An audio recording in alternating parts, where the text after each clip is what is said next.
Good evening. We're happy to be here at the 8th International Conference on Future Energy in Albuquerque, New Mexico, July 2016.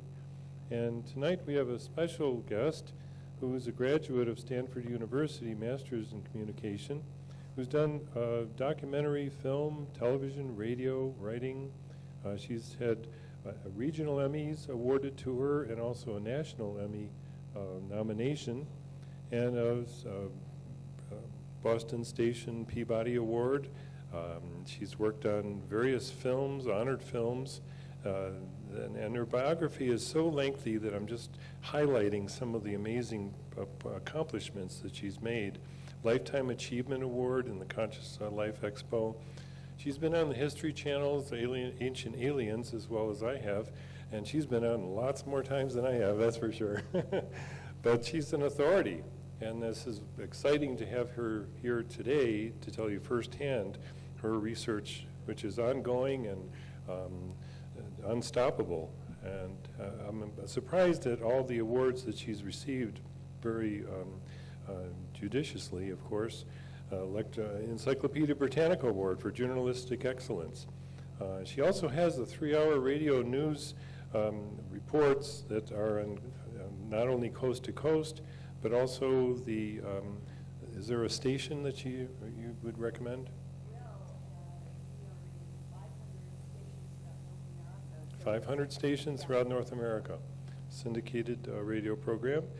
And she's also books, Glimpses of Other Realities, Volume 1 and 2. I highly recommend those if you want to see her hands-on experience, even with complex crop formation phenomenon. And she's participated as a journalistic witness even at the citizens' hearing in 2013, which I was there as well. And she was honored for the first Lucius Farish Foundation Award for Excellence in Research. She's traveled throughout the world pursuing her research, and featured speaker on a lot of different conferences, and also a field investigator for the History Channel, which is also an honor in itself because they rely upon people like her for the stories that they actually broadcast, as well as the Discovery Channel. And her television productions have included the World of Chemistry for the PBS channel, Earth Mysteries, Ancient Alien Life Forms, and UFO reports, sightings, as well as work with the US UNICEF and international programming for Earthbeat. So speaking on the topic of a laminated metal specimen with potential for electrogravitics, please welcome Linda Moulton Howe. Thank you. Thank you, Tom. Thank you very, very much. Thank you all very much for being here. I want to thank Tom Balone, president of the Integrity Research Institute in Beltsville, Maryland, for inviting me to share my research as an investigative reporter into the mystery of layered bismuth and magnesium with a little zinc in micron layers that to date, since Coast to Coast Art Bell sent me a piece of the layered metal in 1996 to investigate, no one, at least no one that I am aware of, has been able to understand the function or to replicate the strange layered metal that allegedly was retrieved from the bottom of a triangular wedge-shaped craft of unknown origin. The site was described as west of the Sierra Blanca. Here's the Sierra Blanca Mountains. Here's Roswell. Here's Corona, Socorro. Here are the Sierra Blanca Mountains. Here are the San Mateo Mountains. Specifically, the first contact said that his grandfather was in a security team that was operating around this wedge-shaped vehicle, Retrieval, and I think, based on probably a dozen other whistleblowers, it was up near the Trinity site. Here's Trinity, and here's Oscura. The mountains actually run this way, but these words are so you can understand. Trinity site is the little red dot, and here the Oscura. There's North Oscura Peak and Oscura Peak. They're not too far apart, but sometimes people quibble about whether the actual crash was at the bottom of Oscura Peak or North Oscura Peak. Along with the wedge-shaped craft, there were 2 dead bodies and 1 live being, and this is just to reinforce. Here is the North Oscura Peak and Oscura Peak here, and the Trinity site. Now, before I go into those details, I would like to share a little background about me. I graduated in 1968 from Stanford University with a master's degree in communications, where I produced a documentary film for the Stanford Medical Center that they used for 19 years. My master's thesis documentary was about the first use of computers to analyze particle bombardments at the Stanford Linear Accelerator in Palo Alto, California. Then I worked as a TV producer, writer, director, editor, and reporter of documentaries and live studio productions for KNBC in Los Angeles, WCVB in Boston, where I was honored as a science and medical producer in a Station Peabody Award. And by 1978, I was hired as director of special projects at the CBS station in Denver, Colorado, then KMGH-TV. And why I'm stressing this is, it seems schizophrenic to the general audience that anything having to do with an alien presence, advanced technologies from another solar system or even another galaxy, is preposterous. And yet I'm standing in front of you here today after 37 years of trying to get to the bottom first of animal mutilations. And where that took me with whistleblowers who were so frustrated by the fact that they've either had to sign non-disclosure agreements and lie, or not sign non-disclosure agreements and then really, really hurt. And it's in the context of all of us in this very transitory, revolutionary time, where the United States of America is either going to honor the Constitution and a government of, by, or for the people, and that people like me, who have been nothing but journalists trying to understand facts, we have been hurt. And we continue to be. And we continue to be restrained. And I think that's why I am so grateful that I'm here, and I know that it is a scientific and an engineering context. And so what I'm trying to communicate with a few words is that my beat has always been science, environment, and medicine until 1979, when I produced the 90-minute special A Strange Harvest about the worldwide bloodless, trackless phenomenon of large and small animal mutilations. It was sheriffs and deputies who told me then, in 1979, quote, to my face, the perpetrators of animal mutilations are creatures from outer space, close quote. But most law enforcement would not stand up in front of my TV camera and say that on the record for fear of ridicule. When my documentary of Strange Harvest was first broadcast on May 25, 1980, it received the largest Arbitron and Nielsen audience rating in the history of KMGH-TV, and it's never been broken. That meant animal mutilations were of great interest to a lot of people in Colorado and the surrounding states. So I knew I was just scratching the surface of a large, disturbing iceberg kept hidden from the public and the media by a strict U.S. government policy of denial that had this mantra, quote, I heard it 100 times, there's nothing to animal mutilations except disease, natural predators, and satanic cults, close quote. None of that was true. I knew it. Law enforcement knew it.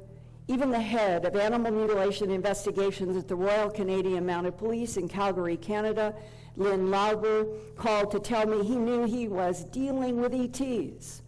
But in order to keep the public and the media off their backs, the RCMP kept floating the phony story that a satanic cult called O was responsible. I went on from KMGH-TV to sign a contract with Home Box Office on March 21st, 1983, to produce an hour nonfiction special entitled UFOs, the ET Factor. That's when I hit a hard, deceptive wall of government counterintelligence that wanted to keep me from producing that HBO documentary.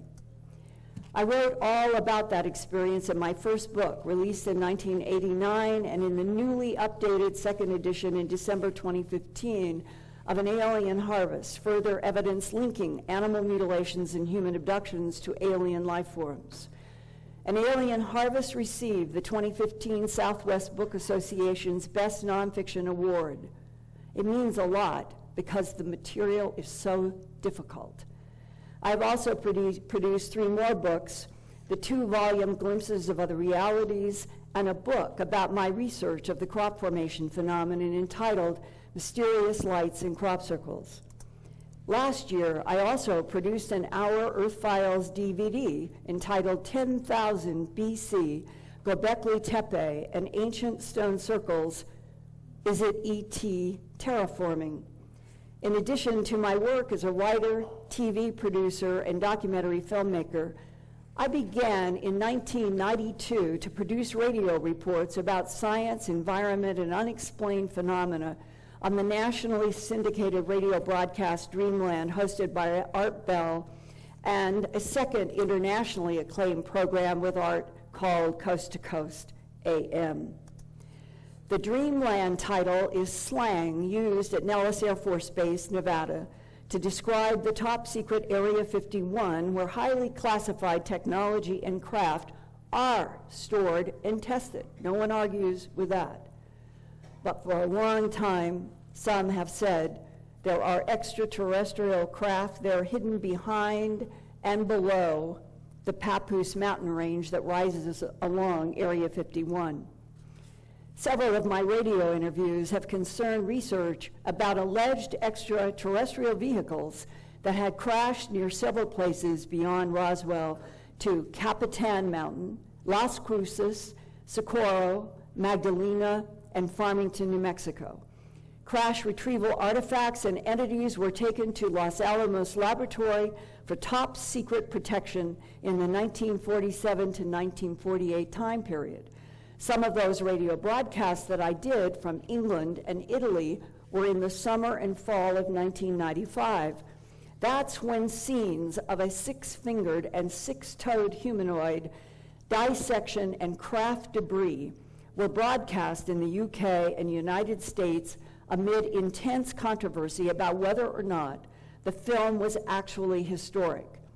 I was in London. I was in the offices of Santilli and Orbital Inc. I saw not only what was broadcast to the UK and American audiences, but I saw the private interview, the entire interview that he filmed with the original photographer at the Army site inside of a tent of some of what we're going to talk about today. And so from my point of view, even though you will have people want to go into slugfests over this, it's real. The Santilli film is real. Counterintelligence went in overtime to convince the world that it was a hoax. It's not. In fact, I've had several whistleblowers tell me the film of this disc and the artifacts with it and the bodies and the 6-fingered humanoids crashed specifically on May 31st, 1947, southeast of Aragon, New Mexico, about 5 to 10 miles north of Elk Mountain, at the western end of the plains. Elk Mountain is here. Here's Aragon. Here's Roswell. Roswell is about 274.5 miles east. Aragon here. Reserve is another one of the places that over the last, since the 40s, for those of us who have done actual discussions with people who were alive and heard the local scuttlebutt, the town of Reserve It's always been in people's discussions, and nobody could quite figure it out. And now all the pieces are beginning to come together. Reserve and Aragon and Elk Mountain. All of them came in separate discussions, but on a map, they're very close together. By April 1996, Art Bell and I received a series of letters, each postmarked from South Carolina and signed "Only a Friend." The first letter was dated April 10, 1996, and included several pieces of square-cut gray metal pieces allegedly cut from one of the many UFO crash vehicles in New Mexico, but without giving a specific date and site. Here's this letter. Dear Mr. Bell, I have followed your broadcasts over the last year or so and have been considering whether or not to share with you and your listeners some information related to the Roswell UFO crash. Now, that everybody interprets as between July 2nd and July 6th, 1947. But we now know, there's no question, there were other crashes in the months before July 1947. The first official crash that FDR and General George Marshall and Truman, who was head of the Senate committee, Democratic Senate committee having to do with the DOD budget, Cordell Hull, who was the Secretary of State, they all knew by April of 1941 that 3 clone beings, they were identical, and a craft that was also described as wedge-shaped came down in Cape Girardeau, Missouri. 6 full years before the week that we have all heard about. And for those of you who are familiar with my work, you know that at Earth Files and at Coast and at Dreamland and Phenomenon Radio and a whole lot of others, I have been reporting about all of this new breaking news with many, many facts now about the 1941 Cape Girardeau. And why I'm stressing this. The United States government was not broadsided by what happened in Roswell. And they knew that there was or were many craft that they already, in the 1941 documents between FDR and George Marshall and Vannevar Bush and all of them, they were referring to them as plan forms, as celestial, as interplanetary plan forms. All of those are words in legitimate documents that are now Bob Wood and Ryan Wood and Stanton Friedman. They all are saying those documents, the MJ-12 documents from the 1947 period and 1952 are real. And this is important for you all, even if you haven't been through the slugging paths that I and some have been reading all these documents and talking with so many people. I'm telling you, the United States of America government was aware of an alien presence before we got into World War II, all the way during World War II, and the policies of denial that have been set in stone since Winston Churchill and Eisenhower agreed have been there. Roswell comes into play in a very interesting way that has to do with our trying to shoot down the craft and their retaliating. So I'm giving you a little background that there's a reason why this letter should be listened to, because there were so many crashes. My grandfather was a member of a retrieval team sent to the crash site just after the incident was reported, and I think it is near Oscura Peak. He died in 1974, but not before he had sat down with some of us and talked about the incident. I am currently serving in the military and hold a security clearance and do not wish to go public and risk losing my career and commission. Even though I'm not going to go into it, about 2 months after I had been on the radio reporting about all of this, I got a phone call where I was living in Philadelphia, and the voice said, I am the one who has sent you the bismuth, magnesium, and the aluminum. I am in the Army. I'm on my way to Iraq. I do not know if I will survive, and I wanted you to know that what I sent to you to Art Bell, and then he had me research. What I said is real. It was in my grandfather's box that we got after his death. It has a diary. That's where my information has been coming from, and I just want you to know, because I may never, ever come back, that what I've sent really was from my grandfather. Nonetheless, I would like to briefly tell you what my own grandfather told me about Roswell. In fact, I enclosed for your safekeeping samples that were in the possession of my grandfather until he died, and which I have had since his own estate was settled. As I understand it, they came from the UFO debris and were among a large batch subsequently sent to Wright-Patterson Air Force Base in Ohio from New Mexico. It wasn't called Wright-Patterson in the 1947 period. It was still becoming out of Wright Field into what we know as Wright-Patterson today. And a lot of people just call it Wright-Patterson historically. My grandfather was able to appropriate them. I do not know how this occurred because we will hear other discussions.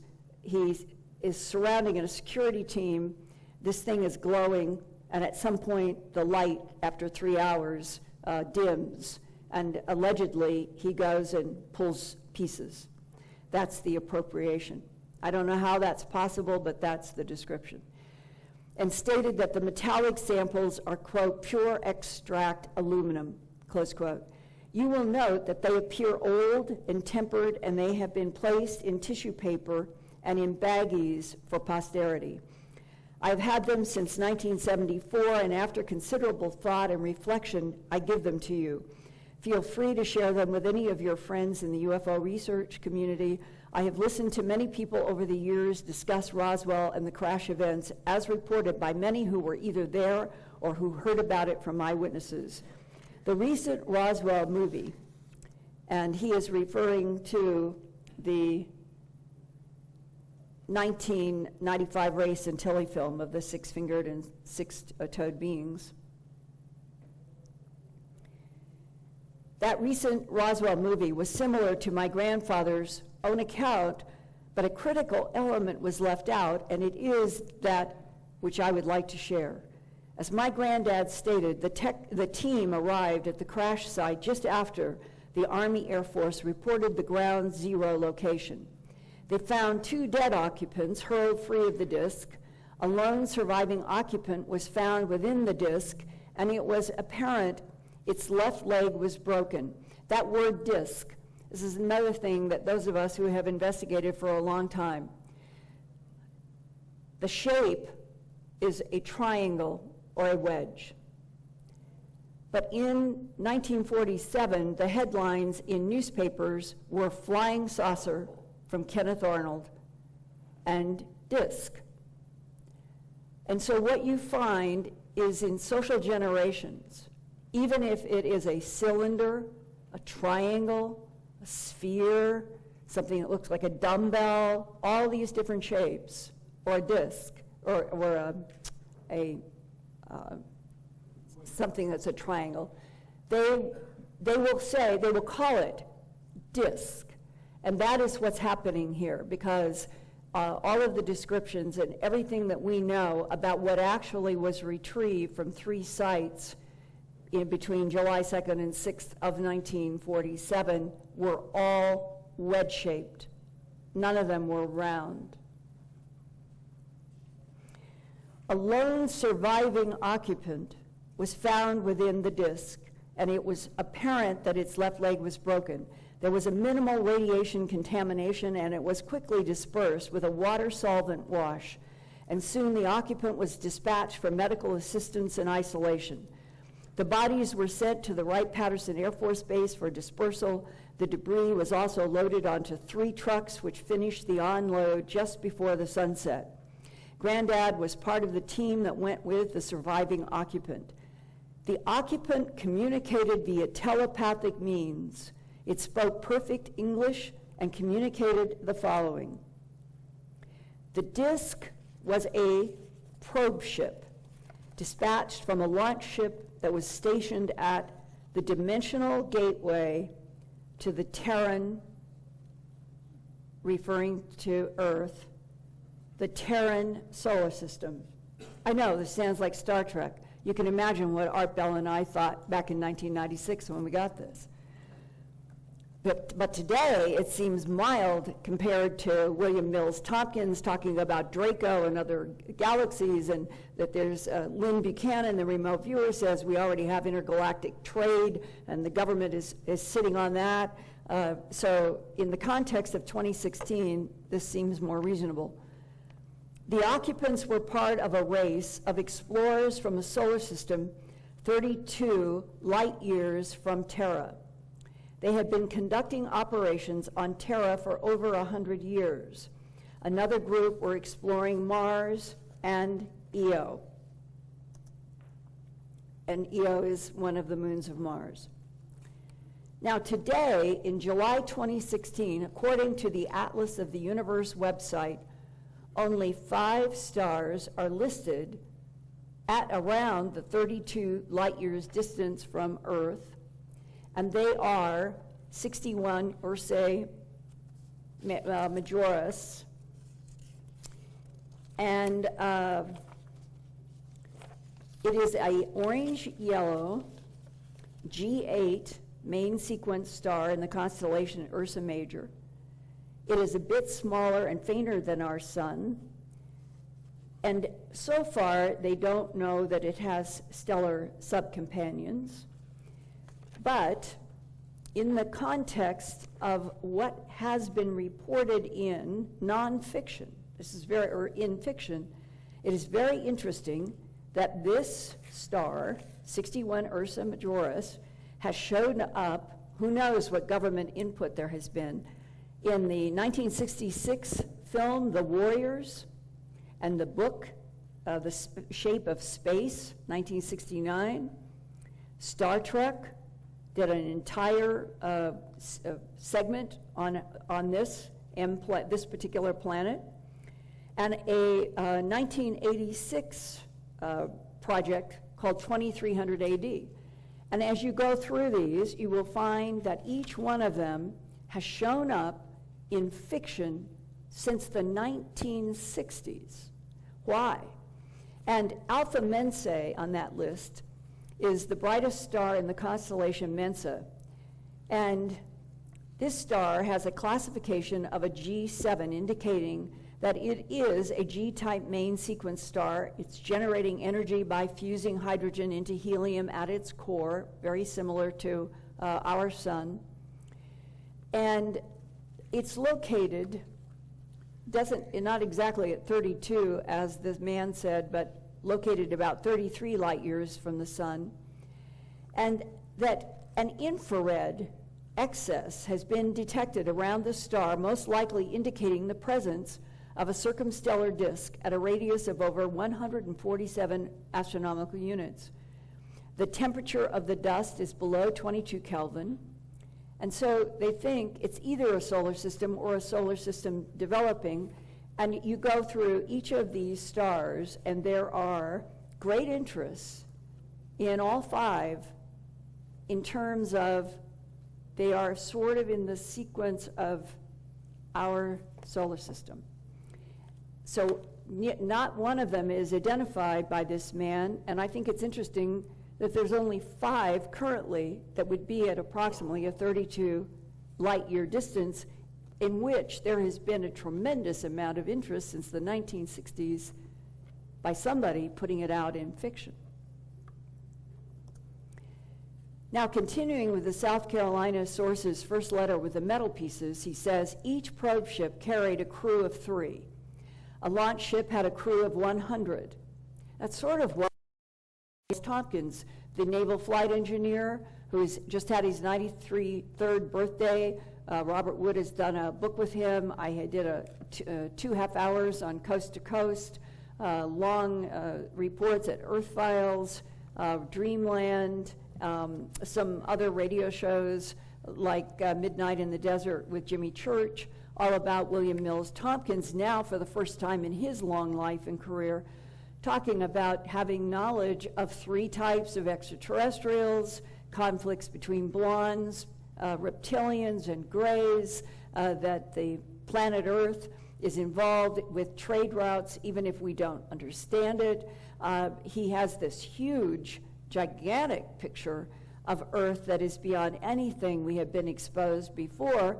And he said that he checked with a naval admiral before he put this book out with Bob Wood, came out in December.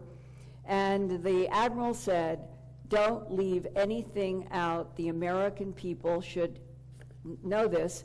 And here's another one, like Brian in Antarctica. William Mills Tompkins, who served in the Navy, was exposed to all kinds of extraterrestrial issues on the moon, on Mars, throughout the solar system, throughout the Milky Way galaxy in his work.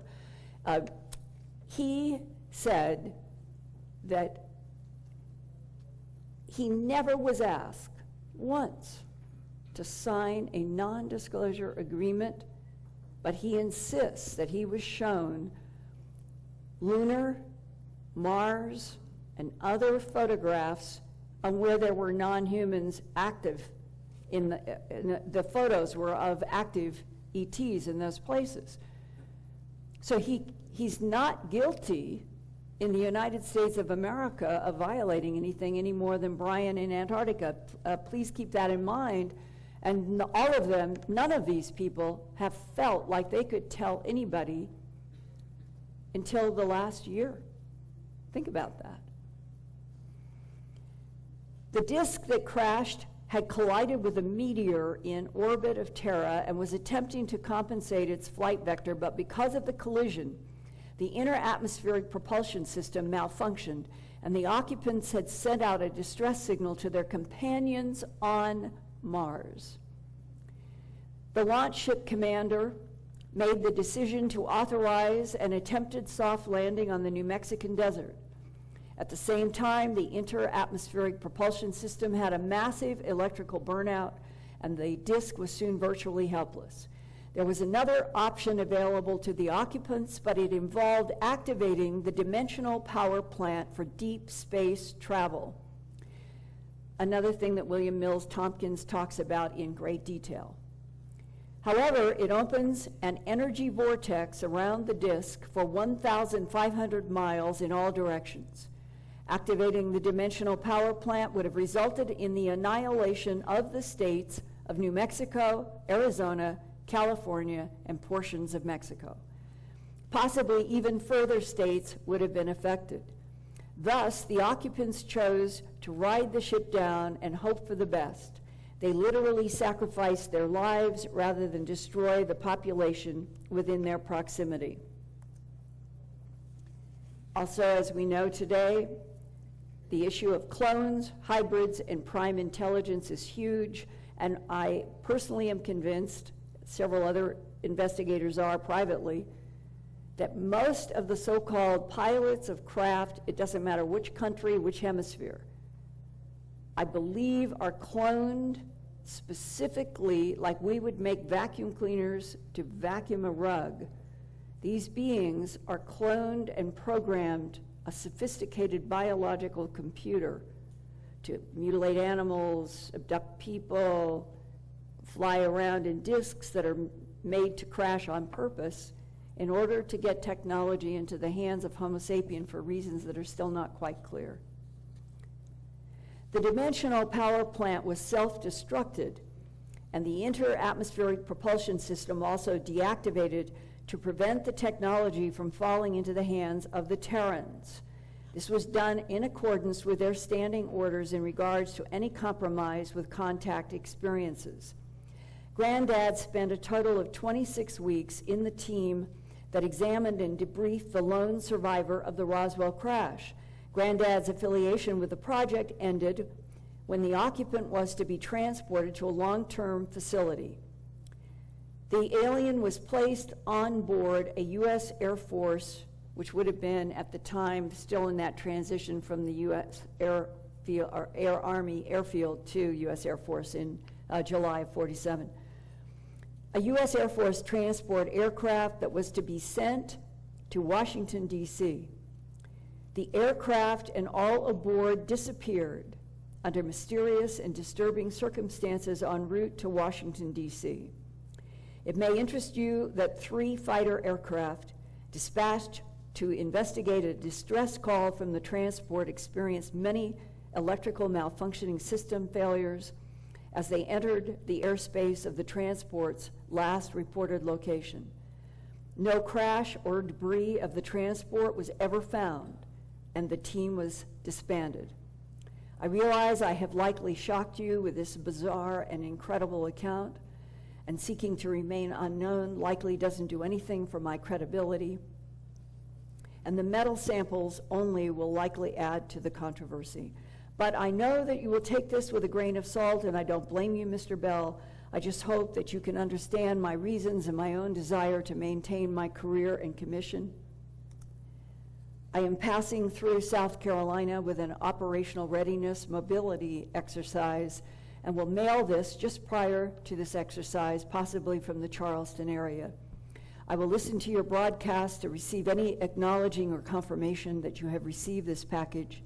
This letter and the contents of this package are given to you with the hope that it helps contribute to discussion on the subject of UFO phenomena. I agree with Neil Armstrong, a good friend of mine who dared to say at the White House, no less, that there are things out there which boggle the mind and are far beyond our ability to comprehend. Sign me, a friend.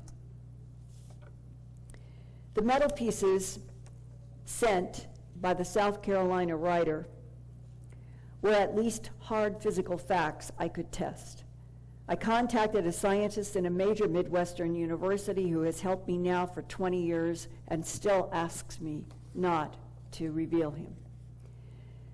He used a scanning electron microscope to examine structure and energy dispersive spectroscopy, known as EDS, to analyze element composition.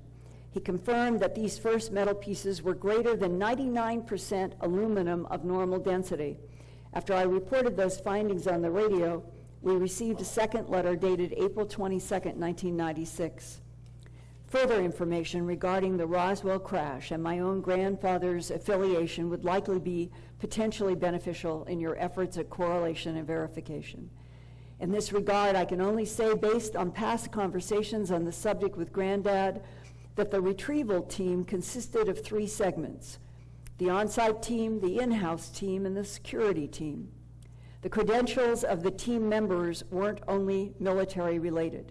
There were individuals with backgrounds from the University of Colorado, Office of Naval Research, Army Air Force, U.S. Army, UCLA, and the Atomic Energy Commission, the National Advisory Committee on Aeronautics, the Office of Scientific Research and Development, that was what Vannevar Bush headed, and additionally there were consultants from England, France, and Russia involved. Granddad stated their own analysis of the samples indicated it as pure extract aluminum as a conductor for the electromagnetic fields created in the propulsion systems. However, critically needed data was eliminated by the self-destruct mechanisms on the disk vehicle itself. Furthermore, the occupant survivor of the crash refused to disclose technical information despite a series of interrogative attempts to extract technological data. No means could be found to secure that information. I probably have had eye-to-eye, face-to-face discussions with 10 different people who have worked in our government, who have had face-to-face with non-humans in the even category, in which they have a translator. The government started looking for translators in the end of the 40s and the 50s, almost aggressively. They knew that there are humans who can get the extraterrestrial telepathic communication very clearly, and they knew that a vast majority of humans could not. So the search for translators was to find people that they could take into classified programs, and that would be their job. And that was and is one of the keys to the fact that the non-humans have clearly had an agenda, a chess game agenda. And so the more that I've begun to understand that so many of these crashes could have been Trojan horses, you want to plant something to direct the United States or France or Russia or whoever it is to go, you go this direction for the next 25 years while we do this on Earth. A lot of that has happened. One man told me, after he retired from the Defense Intelligence Agency, he said, Linda, we have finally caught on to how many red herring paths we've been sent down by technology we retrieve from crashes that had to have been done on purpose. That's why the cloned beings aren't going to communicate to humans if the information is a threat to their bigger goal. There were always 2 security team members present at every face-to-face meeting with the survivor. The survivor had the ability to deduce thoughts and questions prior to them being asked. It's all part and parcel of the same thing. One man said he was assigned in 1978 by a military superior. It was in Arizona. They knew it was an extraterrestrial act. It was energy that destroyed a dam. Water flowed and flooded a village. Our government had no idea why. This man's job was inside of a MJ-12 moon dust unit. And they went there, and the goal was which non-humans did this and why, and that they couldn't get any communication unless they went to the Ebens, and the Ebens ended up sending there was a landing and a literal face-to-face. If you all are uncomfortable with this discussion, just know there are a lot of people without doubt who have had face-to-face in work, in military assignments with these Ebens. And the man experienced a telepathic download, and he said, Linda, everybody would like to go to Starbucks and sit down with these ETs and learn about the universe, and I'm telling you, it ain't gonna happen, because this is what. He said, and he said, I'm on assignment. They're telling me I am going to get a slowed down download, that the gray is going to try to slow down its telepathic operation. And he said, when the eyes connect, you no longer are in control of anything. And he said it was like having 7 movies coming through his head with 3-dimensional, what looked like hieroglyphs. He stressed that. He said, you think of Egypt hieroglyphs. He said, I swear to God, or Etruscan. He said there were these symbols and they were 3-dimensional, and they are going over these movies. And he said the movies have heat, cold, pressure, all of this in them, and that when it was over, he fainted, and he said it is overwhelming, this inability to take the telepathic download, and that this is a very crucial part of all of this, and that deducing thoughts, that why he thought that he had 7 films is that his mind was trying to ask questions, but that everything that his human mind was doing was being answered by all of this telepathic download, even though the being was trying to slow it all down. The disk itself was literally dissected, and it was discovered that the propulsion system had actually fused together the many interior components. There were control-type devices forged in the shape of the alien hand, which were assumed as controls and activation surfaces. What is today fiber optic technology was part and parcel of the alien technology within the control panels, albeit fused and melted when the self-destruct mechanism was activated. There were Westinghouse-affiliated persons on the team, and Granddad always thought some of them had gone back with the ET knowledge and incorporated it into the future research with the phone systems. Of course, the military was concerned as to the ability of the aliens to enter our atmosphere at will, undetected because they can be invisible to radar if they choose.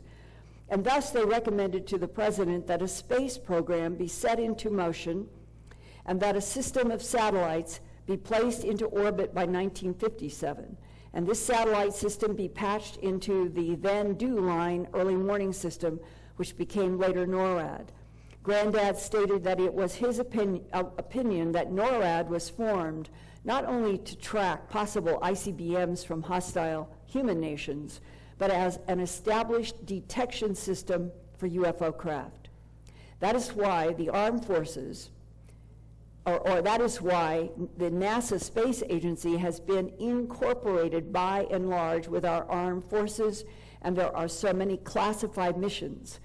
This is my opinion, but Granddad prophesied such occurring as far back as 1971. I'm scheduled to travel back to Charleston Air Force Base and then Pope Air Force Base. I'll mail this from somewhere in South Carolina. I'll not likely communicate again. My wife is concerned, as I am, that the intelligence agencies will put 2 and 2 together, so it is inadvisable to further communicate this information. I hope you understand my position. I could likely face a court-martial or sedition charges for stating some of this information and opinions. You would be surprised at the extent of internal policies on this subject and the consequences for current commissioned officers talking about UFO phenomena. I was surprised by astronaut Edgar Mitchell's statements of recent data, and I imagine there are many involved with Roswell who are a bit upset at events underway. However, he is a man of outstanding character and integrity and knows whereof he speaks, as do quite a few other astronauts. I wish you all the best and will be listening. I commend your courage and integrity. I hope your listeners understand that the subject of Roswell has great potential at extrapolating the truth about UFOs and what has come to be known as a cosmic Watergate, Stanton Friedman's phrase, and it is only the tip of an iceberg. Granddad said that when the truth does come out, humanity will be changed beyond comprehension. He also said many of the in-house team lobbied to release the information to the public. Not all of them were paranoid, entrusting the public with the truth. Sign me, still a friend. Back engineering extraterrestrial technology for American military and commercial development was well known to retired U.S. Army Lieutenant Colonel Philip J. Corso, former chief of the Army's Foreign Technology Division in the early 1960s. In the day after Roswell, his 1997 groundbreaking and best-selling book, Colonel Corso described his assignment in 1961 to 63 to get extraterrestrial technology out of the Pentagon storage into the hands of defense contractors. His boss was General Arthur Trudeau, then head of Army Research and Development appointed by President Dwight D. Eisenhower. The Colonel's list of back-engineered extraterrestrial technologies included night vision image intensifiers, fiber optics, supertenacity fibers, lasers, molecular aligned metallic alloys, which is probably applicable to the bismuth magnesium, integrated circuits, microminiaturization of logic boards, particle beams, electromagnetic propulsion systems, and hand-imprinted control panels. This is what Colonel Corso wrote about the panels retrieved from a crescent-shaped extraterrestrial vehicle that crashed in New Mexico, and which sounds similar to the South Carolina writer's description. Quote, "The series of raised deck panels were indentations for the creature's hand. The indentations on these panels, as the Roswell field reports described them, looked like the handprints pressed into the concrete at Old Grauman's Chinese Theater in Hollywood. Were the directional commands a series of electronic instructions transmitted directly from the creature's brains along their bodies and through the panels into the ship itself, as if the ship were only an extension of the creature's body." Colonel Corso said that extraterrestrial bodies first went to Wright Field in Cincinnati, Ohio, but after the U.S. Air Force became its own separate branch of the service, quote, the remaining bodies stored at Wright, along with the spacecraft, were sent to Norton Air Force Base in California. J. Allen Hynek and I and a friend had dinner on the first weekend of August of 1985. None of us knew that Allen would be dead 4 months later or so in April from the aggressive brain tumor from his prostate cancer, but that night, he was agonizing with me and a friend about the fact that that summer he had been contacted to go to Norton Air Force Base, same Norton Air Force Base, to see different craft and different alien bodies that he said were underground at Norton in something like a museum. And he got to Norton, and then he was denied access.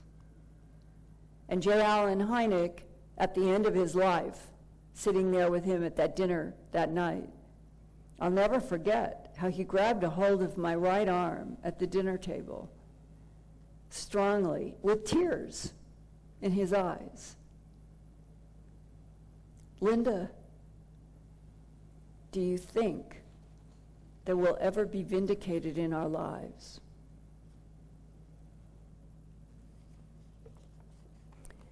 Experiments were carried out at Norton and ultimately at Nellis Air Force Base in Nevada at the famous Groom Lake site, Area 51, known as Dreamland, where the stealth technology was developed, close quote.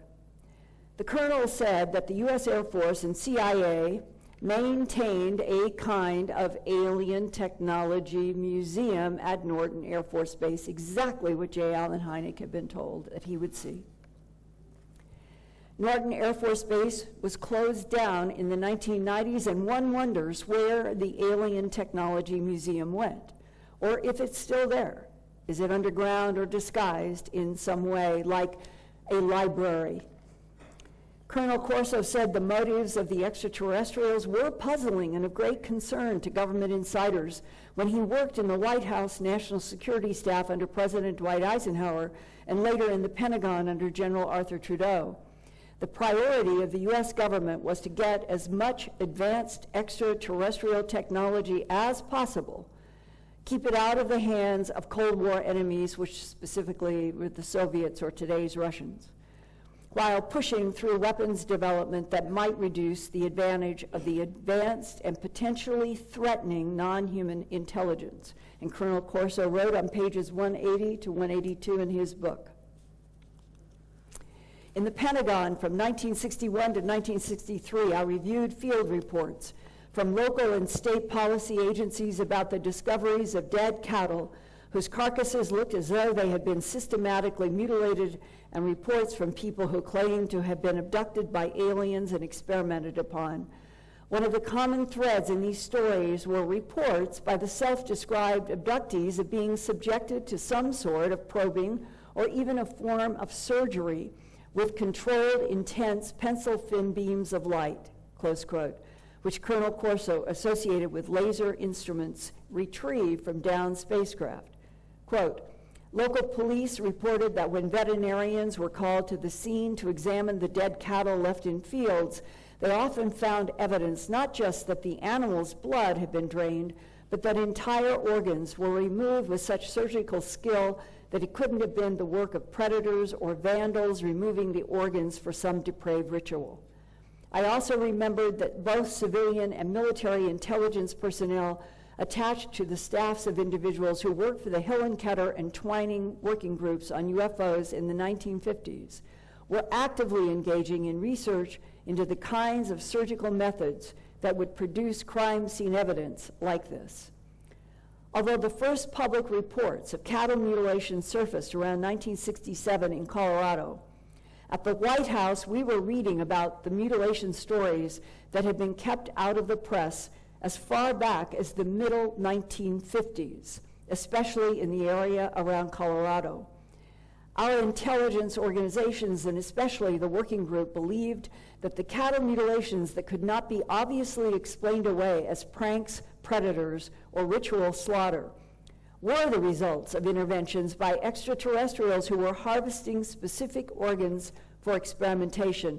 That means genetic harvesting to create clones, hybrids, and various kinds of manipulations on this planet and through the solar system. We had irrefutable evidence that EBAs, extraterrestrial biological entities, were landing on farms, harvesting vital organs from livestock, and then just leaving the carcasses on the ground because they knew we could not do anything about it, close quote. The reference to Helen Keter, and so you'll know the level at which our government was working. Helen Keter was a U.S. Navy admiral, and he was the first director of the Central Intelligence Agency and a member of Truman's MJ-12 Special Studies Group. He was appointed specifically by Harry Truman, and Nathan Twining was chairman of the Joint Chiefs of Staff from 1957 to 1960, and he was a member of MJ-12.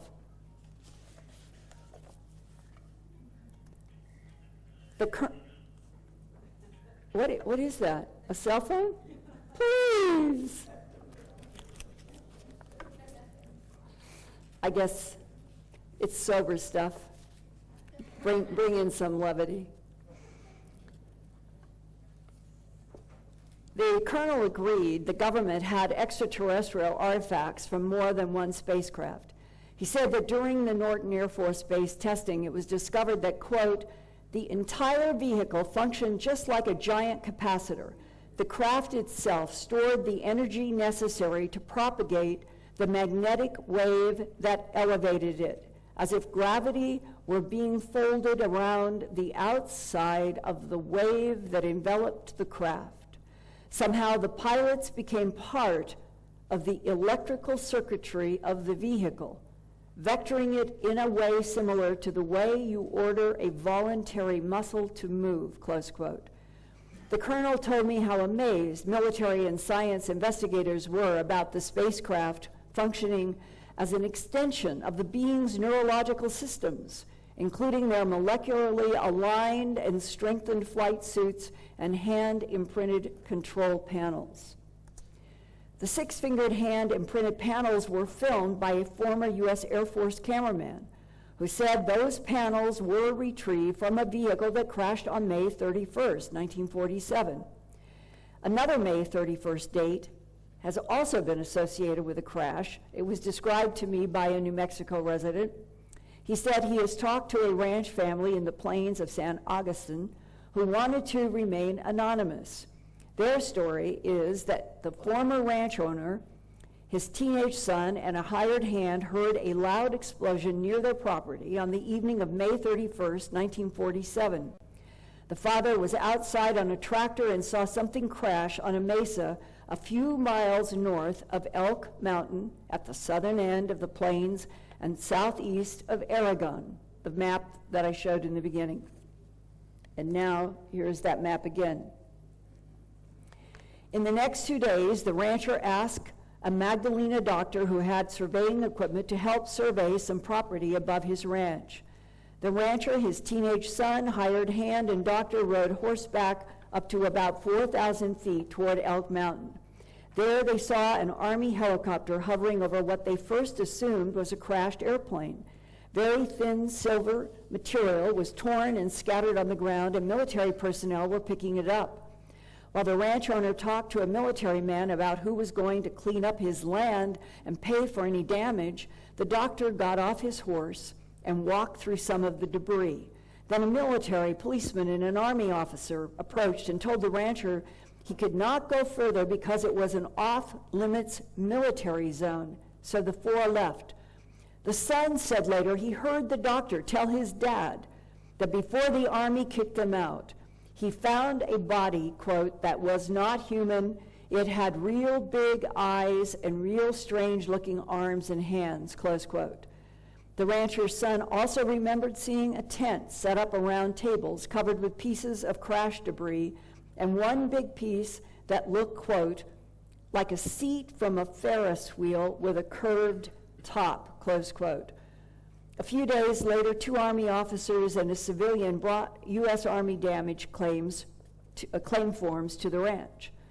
The son was asked to read and fill them out for his father, who did not read or write. When the father asked about the, quote, ship from Mars and the Martian lying on the ground, the civilian with the Army, probably CIA then, that was formed September 18, 1947 by Truman, said it was well, it would not have been the CIA if it's May 31st, because it did not exist. So, but everybody thinks that there was an intelligence agency here. The civilian intelligence agent said it was, quote, a chimpanzee inside an experimental plane, close quote. Swamp gas, weather balloons, on and on it goes. So chimpanzee inside an experimental plane crashed into Elk Mountain.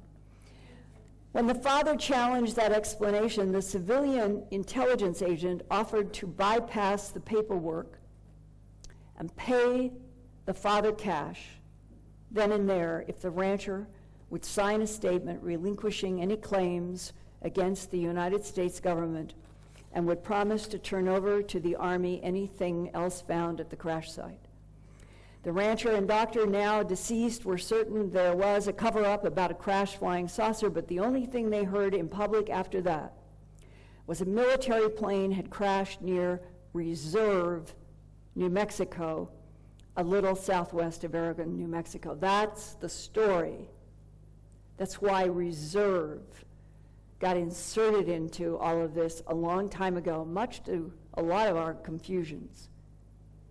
So Reserve was counterintelligence. Elk Mountain in Oregon is probably where a crash occurred, but the one with the bismuth magnesium, I think, was Oscura Peak at White Sands Proving Ground. Longtime residents in the Horse Springs, Magdalena, Socorro, and Elk Mountain areas do remember airplane crashes through the years, but they don't remember specifically a flying saucer crash. But in research that I did for the UFO Report sighting special that I produced for the Fox network in 1991, I talked with Socorro resident Harold Baca. He had helped an elderly and sick man named Barney Barnett, who lived across the street until Barnett died in 1969. Barnett had been a field engineer for the U.S. Soil Conservation Service and worked throughout the plains of San Agustin. And Stanton Friedman, nuclear physicist and longtime researcher of crashed disks and government cover-up, had reported in his 1992 book, Crash at Corona, that Barnett's close friend Vern Maltese and Barnett's niece Alice Knight remembered Barney saying he had come upon a silver disk and small dead non-humans wearing one-piece gray bodysuits somewhere in the plains of San Agustin. Baca and Barnett suspected his throat cancer was caused from bending down over the strange bodies, but no one remembered an exact date and specific location. Arizona researcher Victor Golubik thinks there is other evidence to support a crash location about 10 miles south of Horse Springs on May 31st, 1947, which again would be in this area. Unfortunately, the South Carolina writer never gave a definite date either, and the reference to between Sierra Blanca and the San Mateo Mountains is broad, but it is White Sands, and Oscura Peak comes up in too many other discussions that I think that's where this was. I continued to investigate the possibility that the aluminum pieces might be punch-outs from terrestrial machining operations, since they measured as common terrestrial quarter-inch and inch sizes. However, when I talked with people who were in the sci-tech area, the science and technology area of Alcoa aluminum, those engineers thought that the purity, they said it was above 99%, essentially pure, absolutely pure aluminum, that it was not typical of anything they used in industrial machining. So there was speculation that if the South Carolina writer's story were true, the military handlers might have had samples from the alleged extraterrestrial craft itself punched out like they would do punch-outs in a place like Alcoa Aluminum in squares to distribute to American scientists for study. On May 27, 1996, a third letter arrived containing a surprise. 6 more pieces of metal that were very different from the aluminum. The letter said, "Dear Mr. Bell, I have listened with interest to the ongoing reports on the samples I sent your way," which is me doing these reports in 1996. "I noted that the researcher, me, discussing the testing of the samples, noted that basically it is merely aluminum. Slight variations on the testing, but indistinguishable from normal aluminum." Well, not normal, according to Alcoa. Highly unusual to be so pure. Actually, this is precisely the same initial findings of Granddad's team. However, I neglected to include metallic samples of the exterior of the crashed Roswell disk. I now include the enclosed, and it can only say that these scrapings came from the exterior underside of the disk itself. It literally was a shell-like shielding of the disk, brittle and layered, almost with a prefabricated design and placing. Keep in mind, Mr. Bell, that these are the last of Granddad's samples. They have sat for years inside a closet with his personal effects. Because of certain concerns, I will not be contacting you on this matter. Perhaps I am a bit paranoid, but I do have a family and career to think about. I hope you understand. Hope these last samples are helpful. I will be listening. A friend. Art Bell called me and said there were half a dozen pieces, about 2 inches long, an inch wide, and about 1/4 of an inch thick. One side was dark and the other was a shiny silver. I contacted the university professor again, who had helped me with the aluminum, and he agreed to analyze the new material. So Bell shipped 2 fragments to him, keeping the other 4 in a safe deposit box. The professor's first step was to photograph the metal pieces as they arrived at his laboratory. He placed the dark side of one piece on the left and the silver side of the other on the right, both next to a 1/4 coin that is about 1 inch in diameter for size comparison. On June 8, 1996, the professor released his first report about the material. He had examined a cut and polished cross-section with a scanning electron microscope and energy dispersive spectroscopy, and this is what he stated. Each sample had a silvery, shiny side with a rough, granular appearance. The other side was blackish gray. Looking at the sample's edge on, numerous layers can be seen. They averaged 26 to 30 layers alternating. The samples were hard but brittle, and a few small pieces could be broken off using a small hand vise and manual pressure. Energy dispersive spectroscopy, EDS, revealed that the shiny side contained more than 95% magnesium and a small amount, 2 to 3%, of zinc. The material appears to represent layers consisting mainly of magnesium, the small amount of zinc separated by thin layers containing what appears to be almost pure bismuth. In fact, in an ion microprobe, we could not even find any lead, and on the periodic elements chart, bismuth and lead are right next to each other. Bismuth is denser than lead, but usually you find lead with bismuth. At Carnegie Institute in Washington, we could not find any lead in the bismuth layers in these samples. The scanning electron microscope was set in a backscattering configuration so that heavier elements show up brighter. Therefore, the dark bismuth appears as thin white lines, and the much brighter, lighter magnesium-zinc shows as darker shades of gray.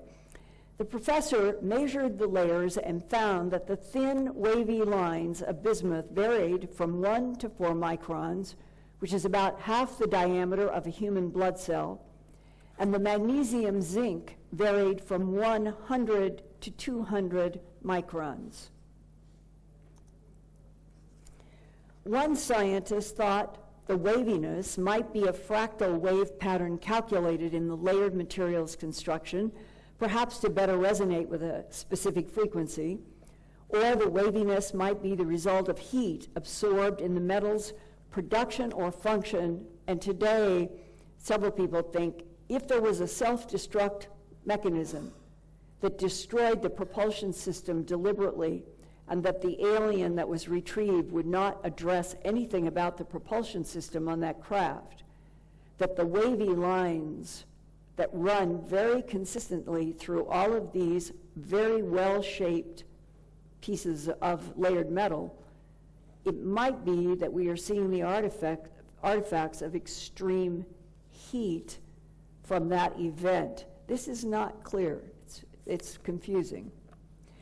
Later, the professor did more refined analysis with wavelength dispersive spectroscopy.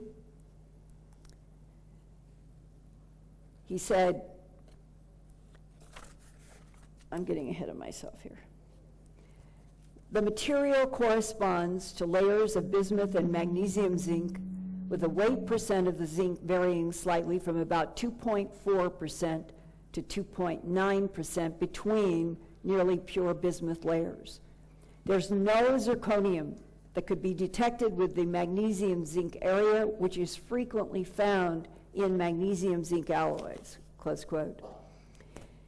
In summary, the metal fragments allegedly from the central underside of a wedge-shaped spacecraft found in New Mexico have about 25 to 30 alternating layers. The bismuth layers average 1 to 4 microns, and the magnesium-zinc layers average 100 to 200 microns. One exotic metals manufacturer that I talked to in New Jersey, back in 1996, he was one of the first people I called. I just wanted to know, who makes it? How do you make it? Where is it on Earth? What can it do? I just wanted to know. And honestly, this is the first thing he said to me. Quote, no one laminates bismuth and magnesium. It cannot be done. 1996.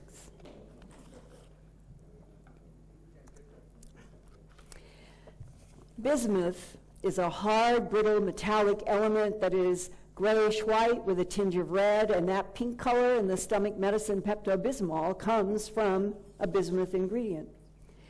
Bismuth's atomic number on the periodic table of elements is 83. Lead is 82, so bismuth is heavier than lead. Bismuth is frequently found in ores of tin, lead, copper, and cobalt. Bismuth is not attacked by hydrochloric acid and only slightly by hot sulfuric acid, but the element is rapidly dissolved by either dilute or concentrated nitric acid. Further, the Guide to Uncommon Metals says, quote, bismuth is one of the few metals that expands when cooled, like water does when it turns to ice. And that makes bismuth valuable for detailed metal castings because it will expand into the cracks in the shape. Bismuth also has a low melting point, but its thermal conductivity is lower than that of perhaps every other metal with the exception of mercury, and its electrical resistance is high. A modern use is as a coolant for nuclear power reactors, close quote. Bismuth is the most diamagnetic of all the elements. It resists penetration by magnetic fields more strongly than any other element. Magnetic field lines tend to be displaced around bismuth rather than passing through it. Bismuth also has the greatest Hall effect. That means if a voltage is placed on bismuth while the metal is in a magnetic field, a current flow will be induced that is 90 degrees to the voltage. Bismuth is an efficient absorber of infrared energy, and researchers are experimenting with bismuth coatings that will convert heat to electricity. Bismuth is also added to metal mixtures in superconducting research. And just as a side note, beyond Howe Puthoff, I sent this metal in '96 to a major superconductor researcher. Howe Puthoff talked with people at Los Alamos. I talked to a lot of people who are researching superconductivity. Every single one of them was interested in bismuth. Not anybody had ever heard of bismuth and magnesium, didn't even know how to do it. But it's interesting to me that that is the element that in 1996 to this day, that a lot of people in superconducting efforts, that there is something about bismuth that seems that research is trying to understand how that might be applied. On July 5th, 1996, a fourth and final letter to Art Bell from the South Carolina source added a few more comments. Quote, sample extraction, radiated light for a full 3 hours. This is from the center of the bottom of a wedge-shaped triangular craft. Originally located on central underside of wedge-shaped disc, speculate some type of shielding to enable craft and crew to survive accelerated entry into atmosphere when craft was experiencing uncontrolled descent. The pile of blackened ash was analyzed, and the ash was confirmed to be of the same elements of the layering. The ash consisted of fibrous dust and residue. Ash and all debris swept into bags placed in tag boxes placed into metal footlockers. Initial examination off-site conducted at the New Mexico Institute of Mining and Technology. Secondary examinations at Los Alamos facility. Footlockers subsequently airlifted by courier to Wright Field, Ohio, close quote. In addition to the unfamiliar combination of bismuth and magnesium-zinc, there were questions about the isotope ratios in the magnesium. Isotope refers to the number of protons and neutrons in the nucleus of each atom. For example, magnesium on Earth is made up of about 80% magnesium-24. That means there are 12 protons and 12 neutrons at the center of each magnesium-24 atom.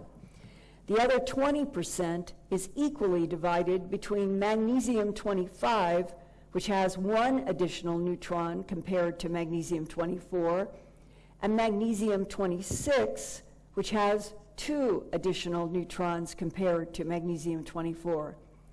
If the layered metal were truly extraterrestrial in origin, some wondered if anomalies might be detected in those ratios or percentages of isotopes.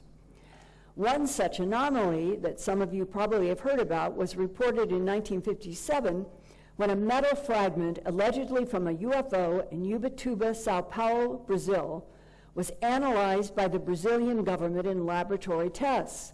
The fragment was found and reported on September 14, 1957, after eyewitnesses saw a flying disc explode into thousands of fiery fragments which fell onto the beach and the sea. The metal tested to be nearly 100% pure magnesium and was 6.7% heavier than ordinary pure magnesium.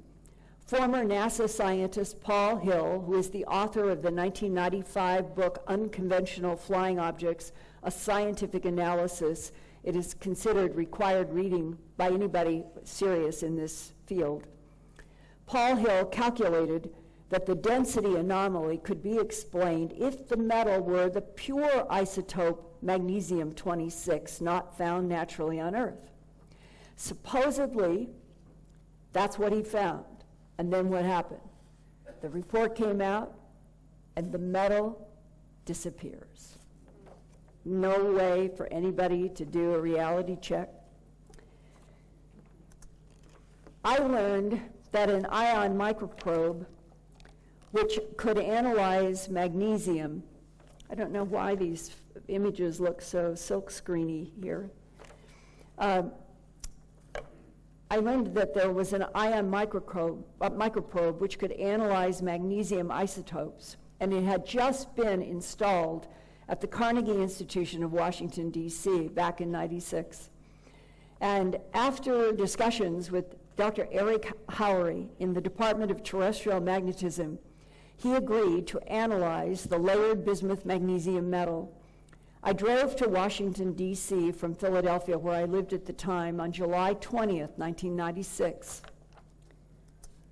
He took a piece of cut and polished bismuth magnesium and put it in this cage to put it into the ion microprobe.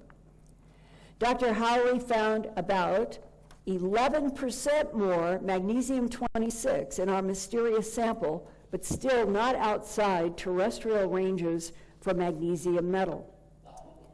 One anomaly was that the bismuth magnesium layered material emitted more positive ions than the pure magnesium metal being used for standard comparison. I was there with him 8 hours.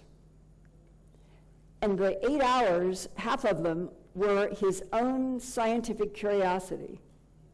He had a control piece of magnesium, and he would put it in, and then he would put in the bismuth magnesium in the cage. He would go back and forth.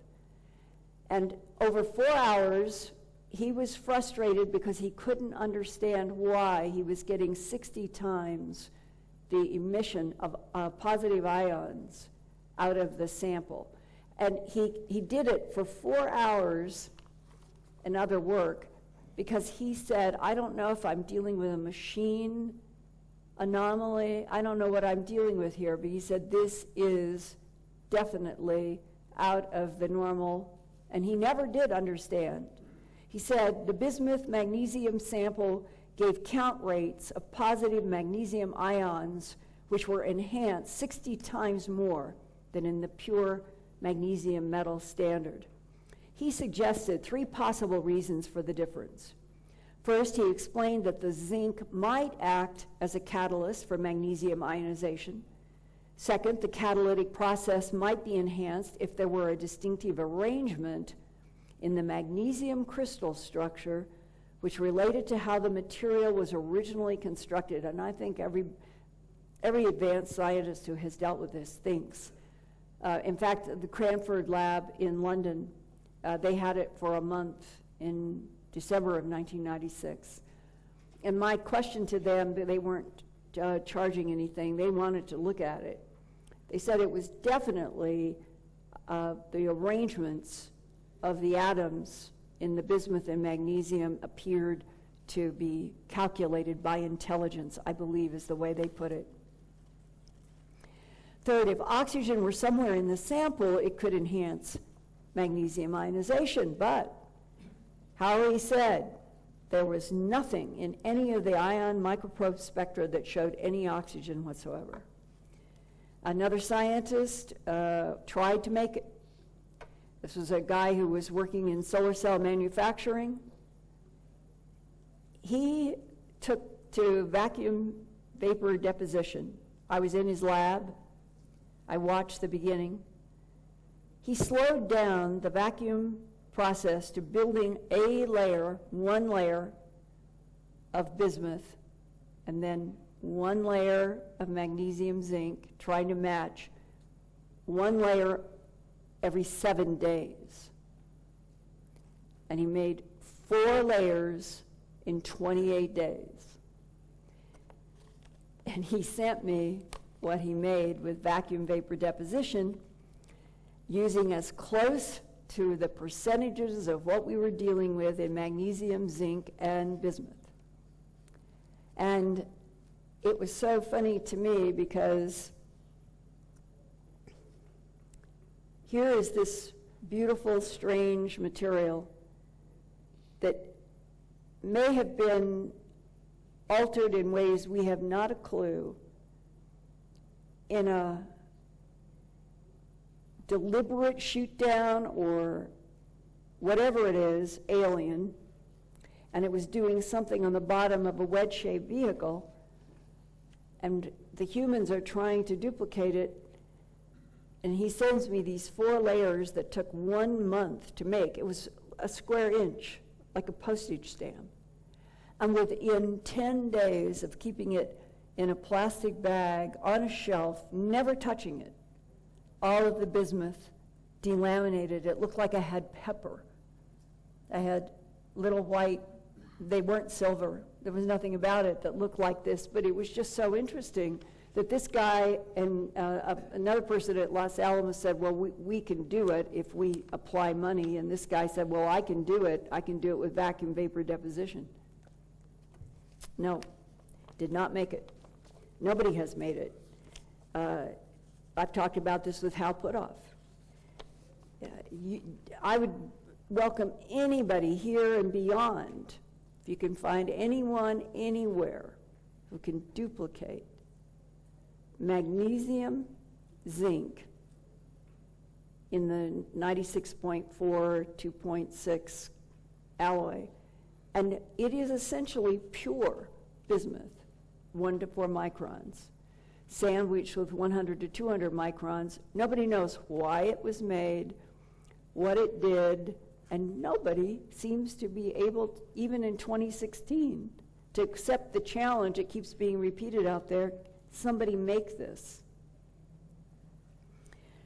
Well, I kept reporting all of this work on Dreamland and asked if anyone listening had any information about the construction or function of this.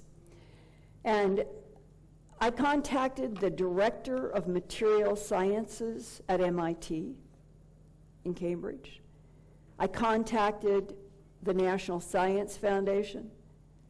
I talked with metallurgists at Sandia National Laboratory in Albuquerque. I talked with aerospace and exotic metals manufacturers. I had a notebook of all the people and addresses and phone numbers, a whole spiral notebook of all these people trying to find something about this, and no one had any knowledge of such a layered material.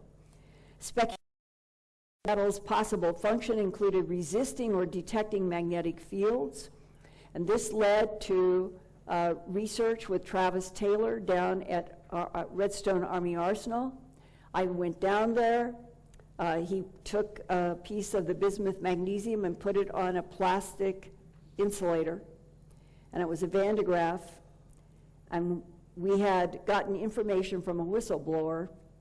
Try it with a very specific amount of energy, and then also, which was about 500,000 volts, and then add a 7 megahertz radio signal. Do it 2 ways, and we did.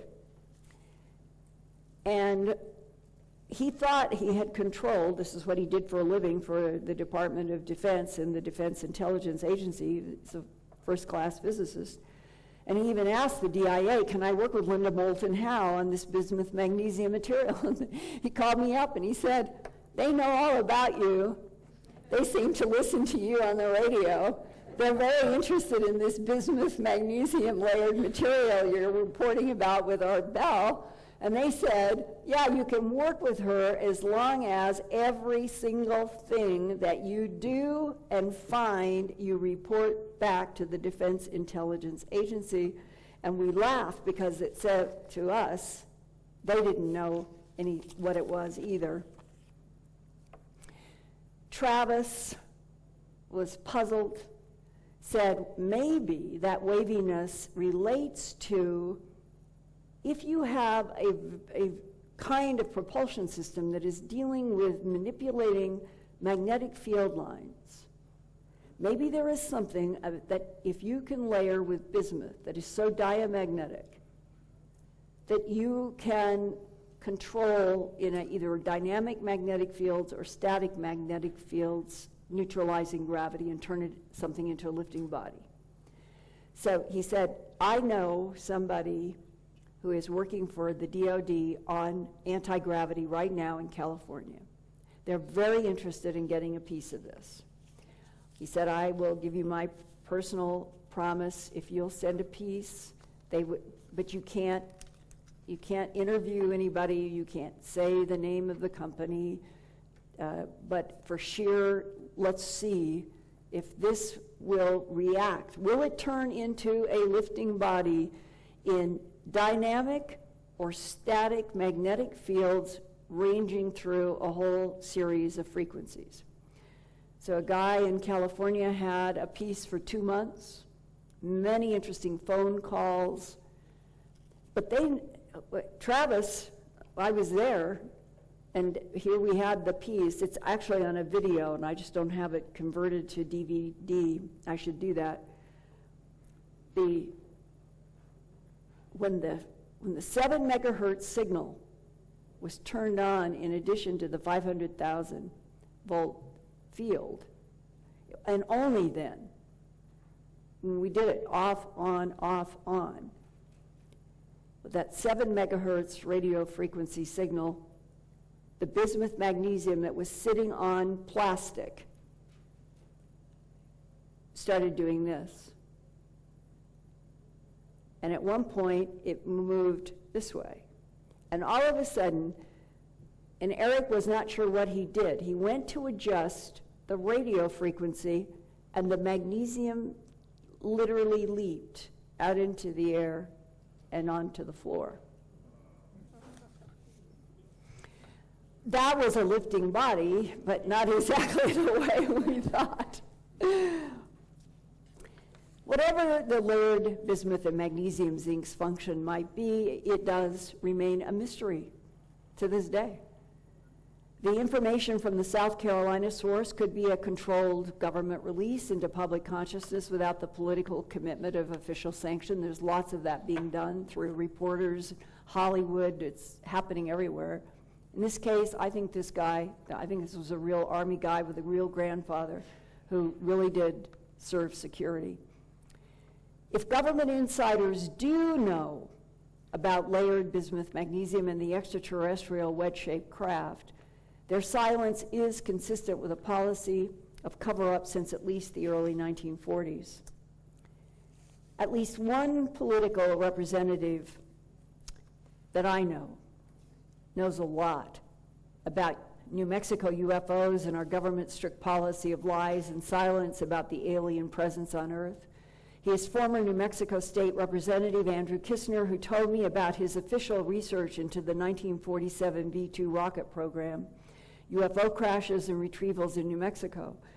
He had off-the-record conversations with military and intelligence operatives from White Sands Missile Range and the Naval Research Lab that is housed at White Sands and has been housed there since after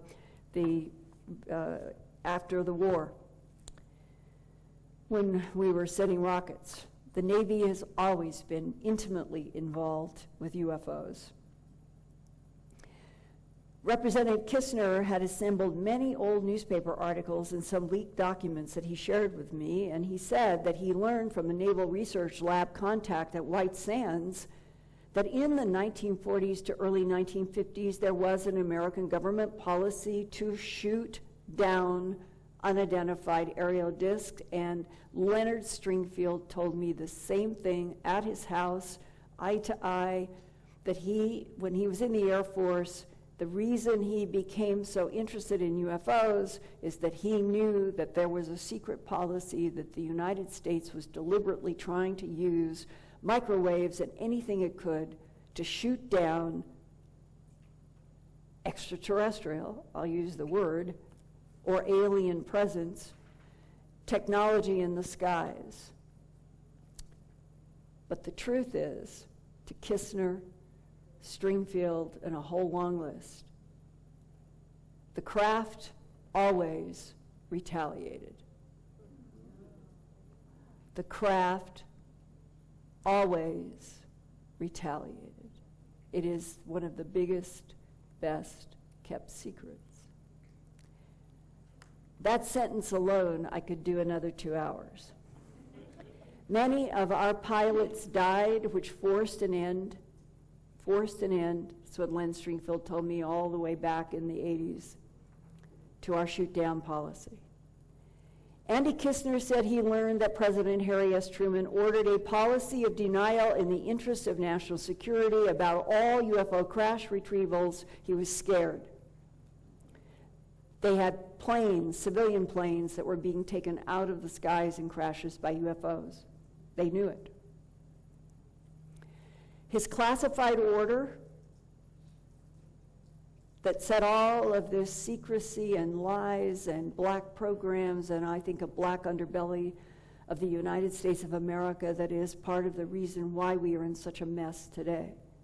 So corrupt and unethical, because when you have trillions of dollars that are going to programs that are not ever to be made public to the surface life of Earth, it means that everything that's happening on the surface of the Earth is concocted.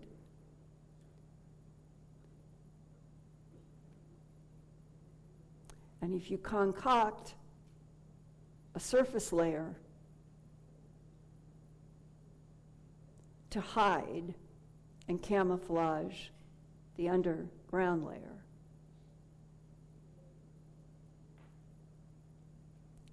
the insidious corruption that that automatically brings explains a lot about 2016.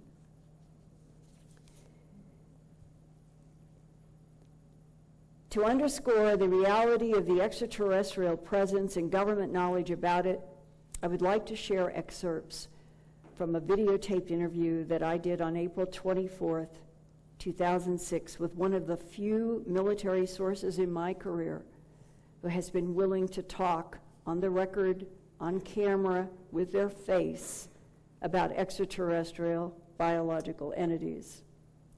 His name is Thomas Coleman Shepard.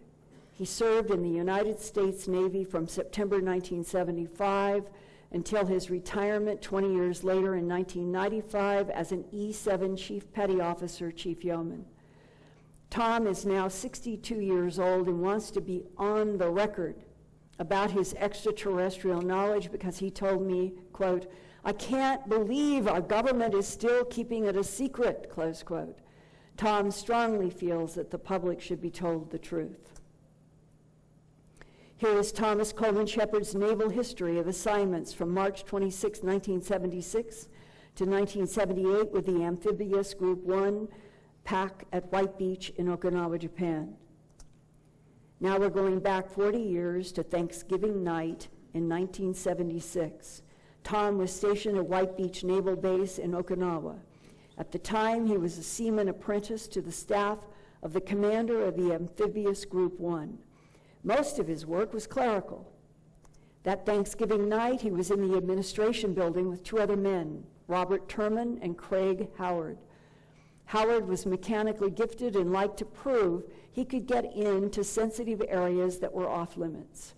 That Thanksgiving night, 40 years ago, Craig Howard had gotten into a vault that contained classified material and was yelling for Turman to join him. Tom Shepard watched as Turman ran by into the administration office that contained the vault. Shepard wondered what Howard had found that was so urgent. Listen now as retired Navy Chief Yeoman Tom Shepard tells what happened.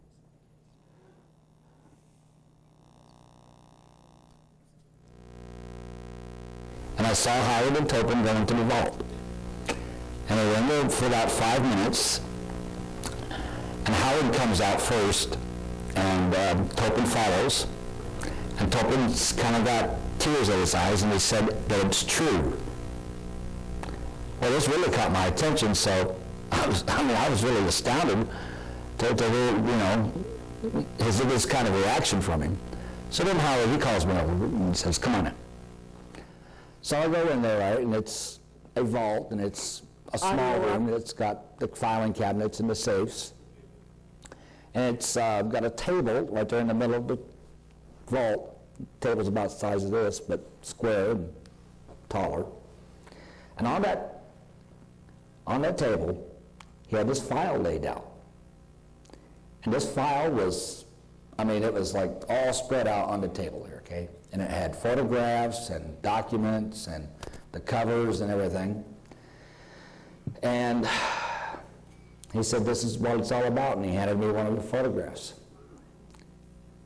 And I looked at it, and I had no idea what I was looking at. It was an old black and white photograph. It had a old truck in it, and down on the ground, and you could tell they were out in the desert, was some sort of a creature that looked like well, what I would call now an alien creature. I had no idea what I was looking at back then, so I said to Howard, well, what am I looking at here? He goes, well, what do you think? I said, I don't know. He says, it's an alien creature from outer space, you big dummy. And I go, no, it is not. And he goes, oh, you're looking right at one of these, and you still can't believe it, won't believe it? That's incredible. So I looked at that photograph, and I looked at another photograph that had him laid out on a skid, and looked at two other photographs, and they had a very dark black background, and one of them was a headshot, and the other photograph was of an elongated shot on a type of gurney. And I looked at the documents, and there was a lot of red ink, top secret. One of the words was magic, and magic was spelled with a J.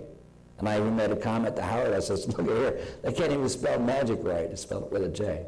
It just looked like an old file, but the gauge of the year would have to be from the 30s or the 40s, just based on the truck. The aliens sort of looked like that one down in the Roswell Museum, but different too. Because it's black and white, you couldn't really get a lot of tone with the kind of skin it had. But if I had to describe it at all, it would have been like snake skin in sort of way. Can you explain that further? It had a whitish kind of appearance, but you could tell it had some color to it.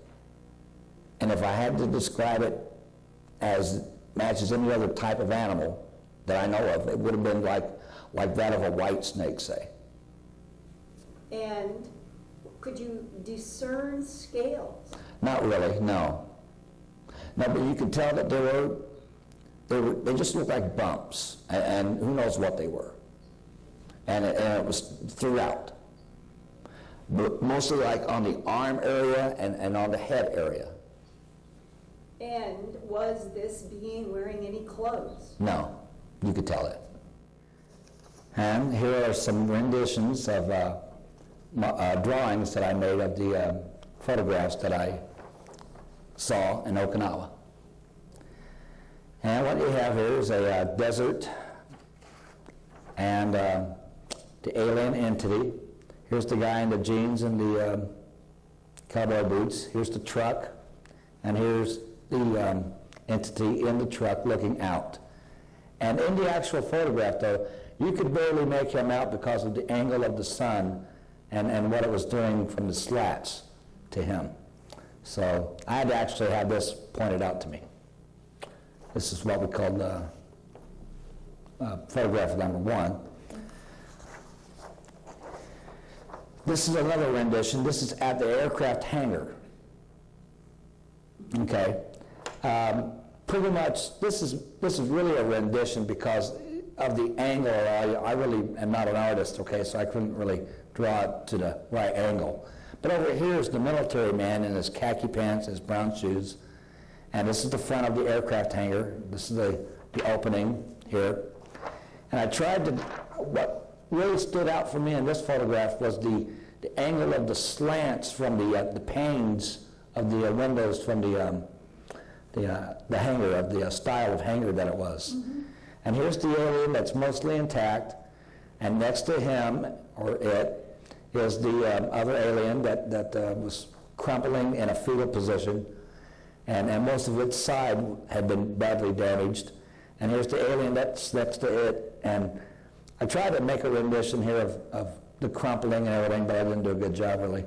But most of its head, as I recall, was badly damaged either through charring of some sort or other damage.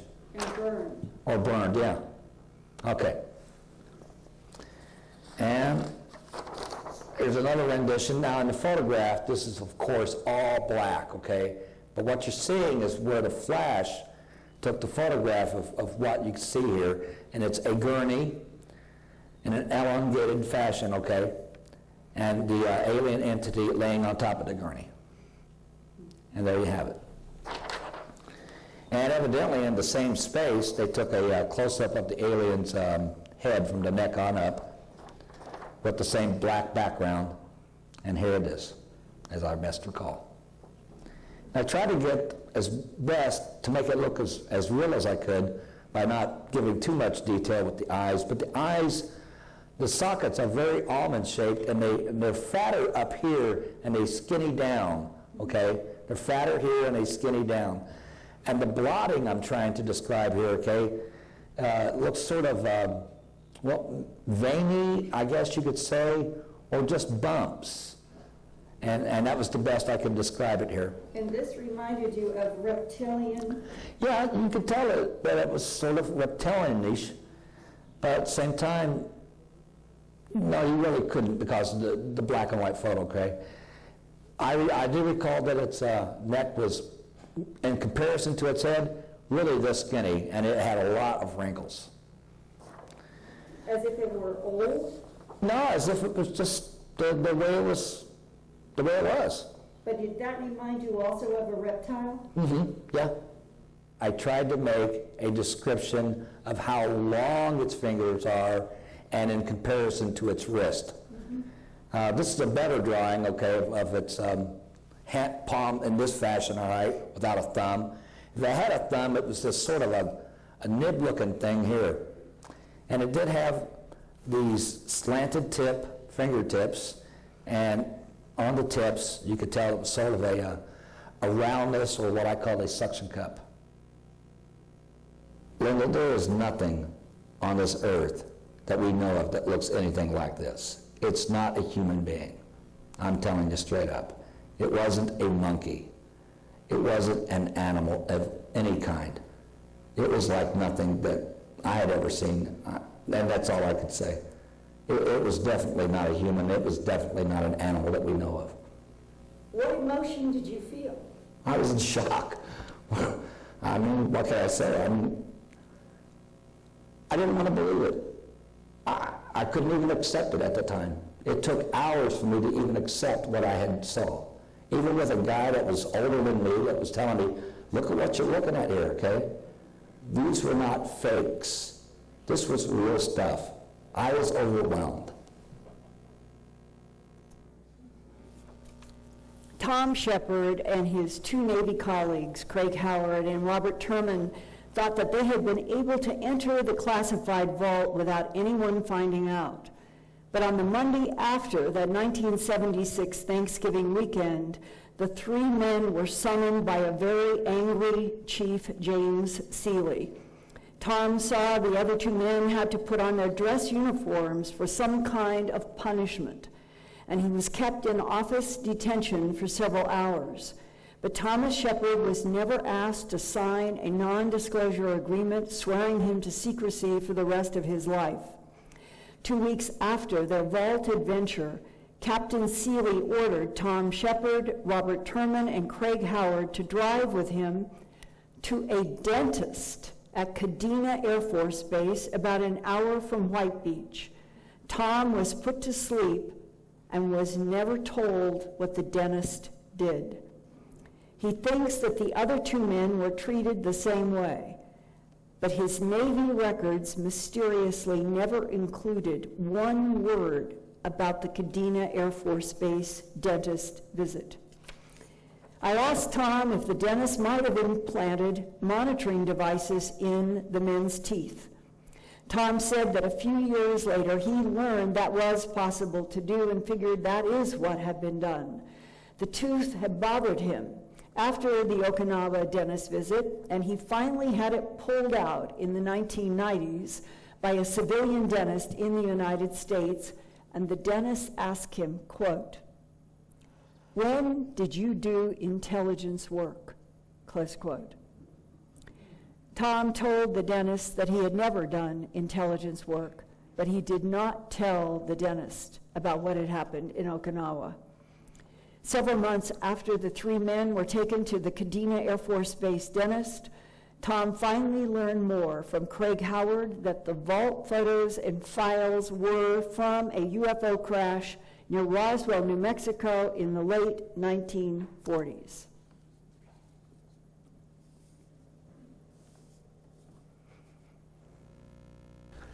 It was probably a couple of months after the incident that I finally came up to Howard and I said, okay, what was all that? And tell me what you know about what we saw. And he told me about Roswell. And he said that, he said two things, really. He said that he had heard of Roswell before, and that he did see Roswell in those documents. And that flying saucers, or whatever you wanted to call them at the time, did crash in New Mexico in the 40s, and that the government, or the military, whatever you want to call it, okay, recovered the bodies, and we've been hiding them ever since. I eventually transferred in March of '78. Topin got accepted for a naval officer candidate school program, and Howard transferred sometime in '77. And I'll never forget that day either. What happened? Well, he had made second class, which was E5, okay? And I thought he was doing really good. And there at the last minute, or within weeks of having to have gotten to re-enlist, he backed out. So I came up to him on the day he was leaving. He was in his uniform, and I said, Howard, you know, what gives, man? You know, life is good. You made second class. Why are you getting out? And he said, Tom, I just can't do it no more. And I said, does it have anything to do with? And he said, the vault, you know, what we saw in that. And he looked at me, and he got beet red, and he was shaking his finger at me, and he said, don't you ever bring that up to me again. And that was the last thing I ever heard from him. And I haven't seen him in over 30 years now. Did you take it from that comment that he had been punished because of the vault incident? I believe that, well, it's either one of two things. I think they jacked with him myself. I think they gave him threats. But it could have been just that he knew a truth, and it wasn't going to go anywhere. And he didn't like that. Were you asked to sign any kind of a non-disclosure agreement? No, never. Let's jump ahead to 1989. Unsolved Mysteries comes on TV, and it was a popular show then. And one night, they played, Robert Stack hosting, the Roswell incident. And I had no idea at the time that this was in books or had already been talked about. I was literally blown away. And I thought to myself, well, you know, national TV is going to come out and blast it all over the place. What's to stop me? So at the time, I worked at a 3-star command there in Norfolk. It was ComNav Airland. And I worked for the operations department. It's Code 30, and one of the people in Code 30 was a man named Captain Wood. And he had a person that worked for him who was a lieutenant commander, and I don't remember his last name. But one day, shortly after this was played on TV, the Roswell incident on Unsolved Mysteries, the subject of ETs came up, and we were just talking, and even though I had been, well, I'd run into a lot of trouble in other commands, not a lot of trouble, but, well, somewhat anyway, okay? We could get into that. But I had opened my mouth before, okay? And I was tired of keeping it closed. So I told this lieutenant commander who worked for Captain Wood what I knew, and I told him the whole Okinawa story, and the file, and the photos, and the whole thing. And I thought the guy was going to have a heart attack. He went into shock. He got really angry. He wanted to tape record me. He started making threats on me. We got to sort of a heated argument, and he said that he was going to have to tell Captain Wood about this. So I said, fine, tell him. So a couple hours later, Captain Wood calls me in his office. He says, sit down. Heard you did some talking today. And I said, yes, sir, I sure did. You want to tell me what you told Lieutenant Commander down there? All right. So I told him the whole Okinawa story. And I said, all right, I'm pretty convinced that you saw what you saw. But just so you know, we don't call them aliens. I said, we don't? No, we call them EBEs, for extraterrestrial biological entities. I said, all right, well, that makes sense. Then we had a conversation, and it was basically like this. I asked him why we had kept this under wraps for all these years, and what did it have to do with the military and the whole thing. And he gave me some descriptions about it. He said that since that period of time, and on up till present day, that You're talking about the 40s to 1990? yeah, the 40s to 1990. Right. Okay, that they had been using this, and it was all for good reasons. They had been using what? Well, I've never really understood that either. They've been using the technology that the aliens gave them, or they've been using the crashed vehicles. Even though he said that, okay, it was just sort of inference that, yeah, the whole thing that we recovered, okay? So that's how I took it. That our government was using? Yes, For? what we had recovered. For? For purposes of military advantage.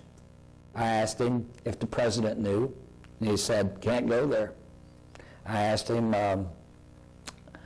how this might have an effect on the society and religion, and basically the whole thing was people couldn't handle it. There'd be too much shock, and we've got to maintain this under wraps. It could be disruptive to society. It could be disruptive to the Bible. And so, I asked him, I said, well, look, yeah, you have the Bible, okay, but it's not like as if people aren't going to, people are going to just quit believing in Jesus or anything, okay? Come on. I said, no, but, this could open the door to several other things in the Bible that, we wouldn't want, and religions to have to deal with, okay? It could just open a door to many things that would be so disruptive, we can't go there. So you just need to keep this under wraps. You're not in trouble or anything, okay? And that's it. And if you say that we had this conversation, you can, it didn't happen. So if you know what's good for you, you're going to keep this under wraps. You want to make truth, don't you? I said, yeah. All right, well, let's play ball by the rules then. Did you ask him when the public and the media would be allowed to know? No, probably never. Is that what he said? That's what he said. Probably never. But that means the planet is living in a huge lie. Yes, of course it does. Especially when you accept that when you're in the military. You accept that because you're working with secret material all the time. And you understand that the United States maintains military advantage over our enemies, and you accept that. That's an okay answer for a military guy. But isn't that an incredible answer, probably never, that the world would be kept in the dark forever?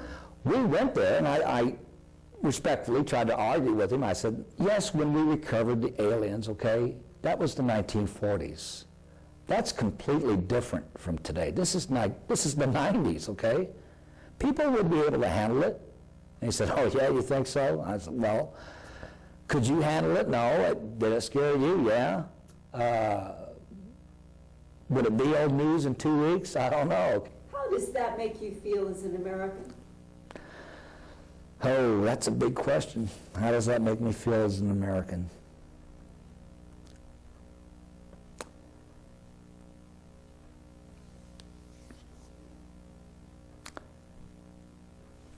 I think the public should be given the truth.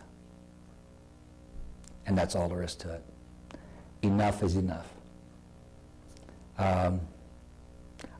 For years, I've understood the need for secrecy, but I can't accept it no more. Not for this.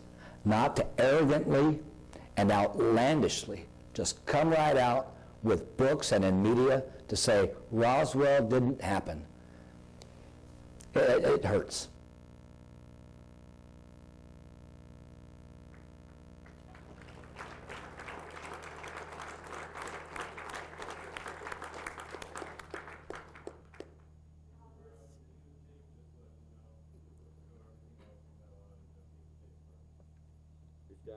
You've got 2 minutes to do a summation if you would like, and it's on tape. I just had one more sentence. Okay.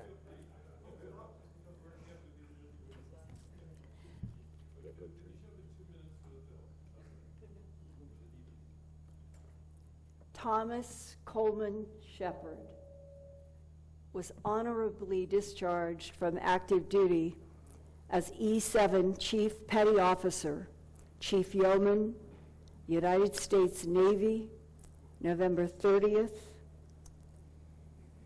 1995, after 20 years of service. I look back for 37 years having no idea about any of this, living a life of grace like most Americans who haven't a clue, until animal mutilations crossed my path as Director of Special Projects at the CBS station in Denver in September of '79. And from '79 to now, in July of 2016, I know personally of dozens. I don't know any women who have served in capacities that have been dealing with extraterrestrials. The men that I have been able to look at eye to eye, I remember one specifically that sums up all the others. Not everybody has been able to survive the pressures and the punishments that they have had in their work, having to do with keeping the surface life of Earth ignorant about an alien presence that's been here for at least 270 million years, according to the Defense Intelligence Agency. Whose planet is this? What are we really? If they have been making and cloning pilots that have been flying in a variety of craft, and many, many craft don't need any kind of biological system. They're self-activating software. I said, does it have anything to do with, he said, the vault, you know, what we saw in that? And he looked at me, and he got beet red, and he was shaking his finger at me, and he said, don't you ever bring that up to me again. And that was the last thing I ever heard from him. And I haven't seen him in over 30 years now. Did you take it from that comment that he had been punished because of the vault incident? I believe that, well, it's either one of two things. I think they jacked with him myself. I think they gave him threats. But it could have been just that he knew a truth, and it wasn't going to go anywhere. And he didn't like that. Were you asked to sign any kind of a non-disclosure agreement? No, never. Let's jump ahead to 1989. Unsolved Mysteries comes on TV, and it was a popular show then. And one night, they played, Robert Stack hosting, the Roswell incident. And I had no idea at the time that this was in books or had already been talked about. I was literally blown away. And I thought to myself, well, you know, national TV is going to come out and blast it all over the place. What's to stop me? So at the time, I worked at a 3-star command there in Norfolk. It was ComNav Airland. And I worked for the operations department. It's Code 30, and one of the people in Code 30 was a man named Captain Wood. And he had a person that worked for him who who was a lieutenant commander, and I don't remember his last name. But one day, it was shortly after this was played on TV, the Roswell incident on Unsolved Mysteries, the subject of ETs came up, and we were just talking, and even though I had been, well, I'd run into a lot of trouble in other commands, not a lot of trouble, but, well, somewhat anyway, okay? We could get into that. But I had opened my mouth before, okay? And I was tired of keeping it closed. So I told this lieutenant commander who worked for Captain Wood what I knew, and I told him the whole Okinawa story, and the file, and the photos, and the whole thing. And I thought the guy was going to have a heart attack. He went into shock. He got really angry. He wanted to tape record me. He started making threats on me. We got to sort of a heated argument, and he said that he was going to have to tell Captain Wood about this. So I said, fine, tell him. So a couple hours later, Captain Wood calls me in his office. He says, sit down. Heard you did some talking today. And I said, yes, sir, I sure did. You want to tell me what you told Lieutenant Commander down there? All right. So I told him the whole Okinawa story. And he said, all right, I'm pretty convinced that you saw what you saw. But just so you know, we don't call them aliens. I said, we don't? No, we call them EBEs, for extraterrestrial biological entities. I said, all right, well, that makes sense. Then we had a conversation, and it was basically like this. I asked him why we had kept this under wraps for all these years, and what did it have to do with the military and the whole thing. And he gave me some descriptions about it. He said that since that period of time, and on up till, present day, that You're talking about the 40s to 1990? yeah, the 40s to 1990. Right. Okay. That they had been using this, and it was all for good reasons. They had been using what? Well, I've never really understood that either. They've been using the technology that the aliens gave them, or they've been using the crashed vehicles. Even though he said that, okay, it was just sort of inference that, yeah, the whole thing that we recovered, okay? So that's how I took it. That our government was using? Yes, For? what we had recovered. For? For purposes of military advantage. I asked him if the president knew, and he said, can't go there.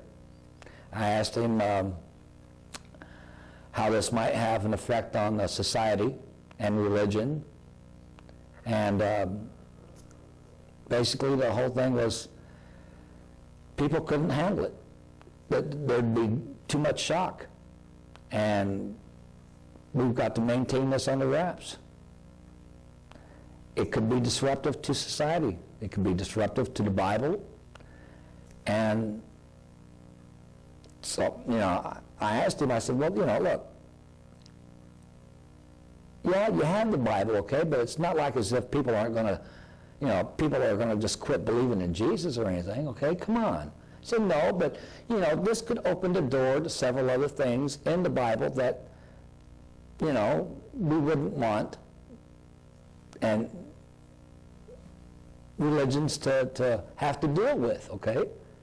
It could just open a door to many things that would be so disruptive, we can't go there. So you just need to keep this under wraps. You're not in trouble or anything, okay? And that's it. And if you say that we had this conversation, you can, it didn't happen. So if you know what's good for you, you're going to keep this under wraps. You want to make truth, don't you? I said, yeah. All right, well, let's play ball by the rules then. Did you ask him when the public and the media would be allowed to know? No, probably never. Is that what he said? That's what he said. Probably never. But that means the planet is living in a huge lie. Yes, of course it does. Especially when you accept that when you're in the military. You accept that because you're working with secret material all the time. And you understand that the United States maintains military advantage over our enemies, and you accept that. That's an okay answer for a military guy. But isn't that an incredible answer? Probably never, that the world would be kept in the dark forever? We went there, and I respectfully tried to argue with him. I said, yes, when we recovered the aliens, okay, that was the 1940s. That's completely different from today. This is the 90s, okay? People would be able to handle it.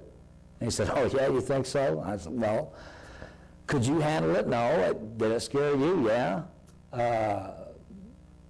Would it be old news in 2 weeks? I don't know. How does that make you feel as an American? Oh, that's a big question. How does that make me feel as an American?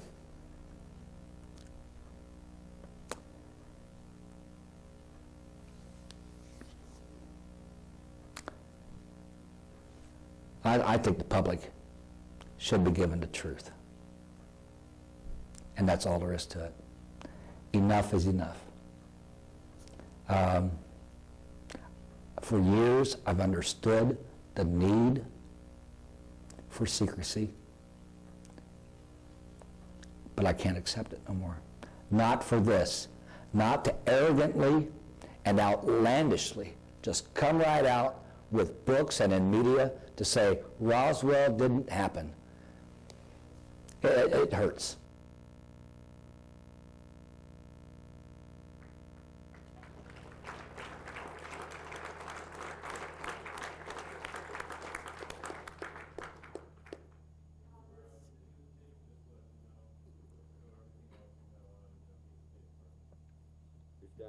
You've got 2 minutes to do a summation if you would like, and it's on tape. I just had one more sentence. Okay. Yeah, good.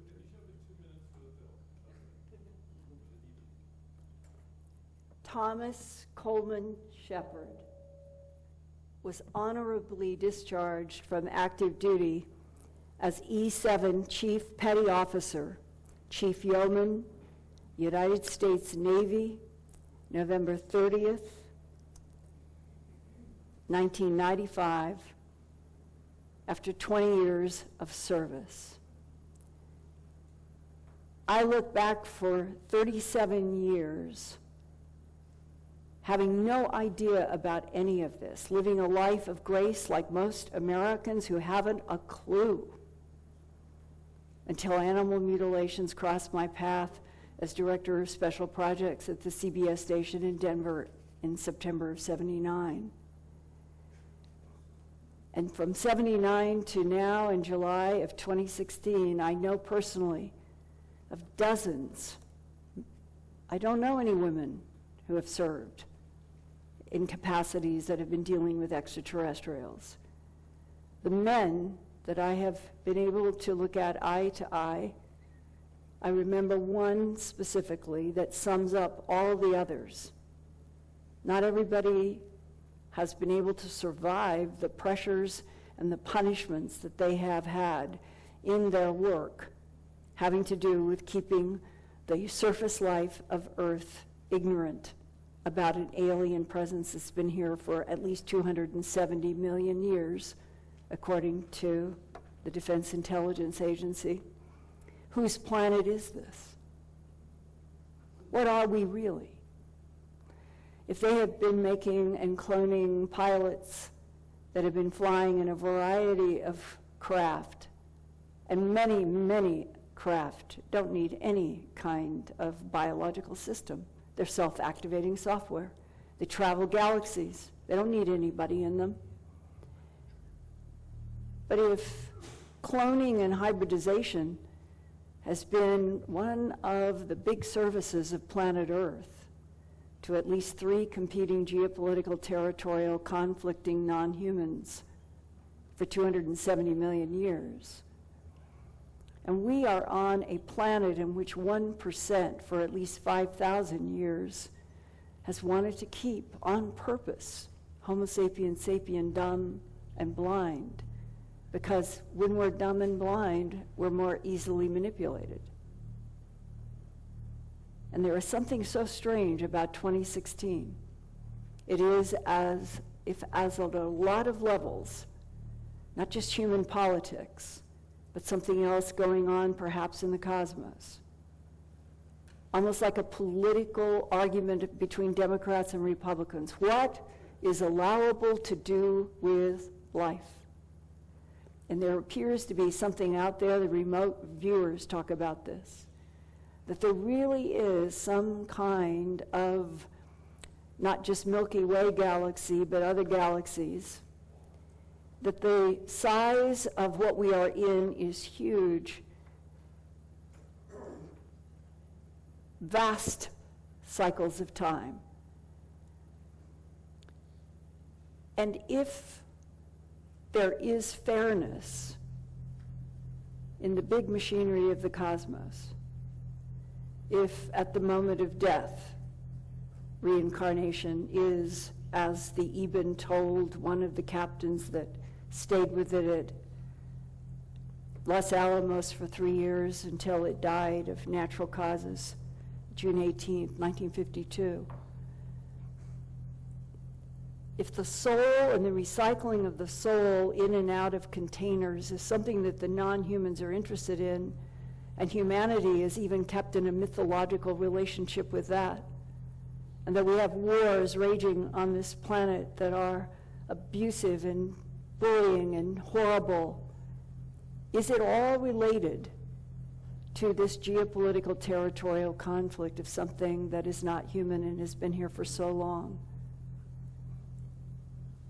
In my own mind and in my own soul, as I stand here today on July 29, 2016, I have been exposed to a great deal just in the last 5 years about the manipulation of Earth by these other intelligences that has been building inside of me a kind of, I guess, quiet rage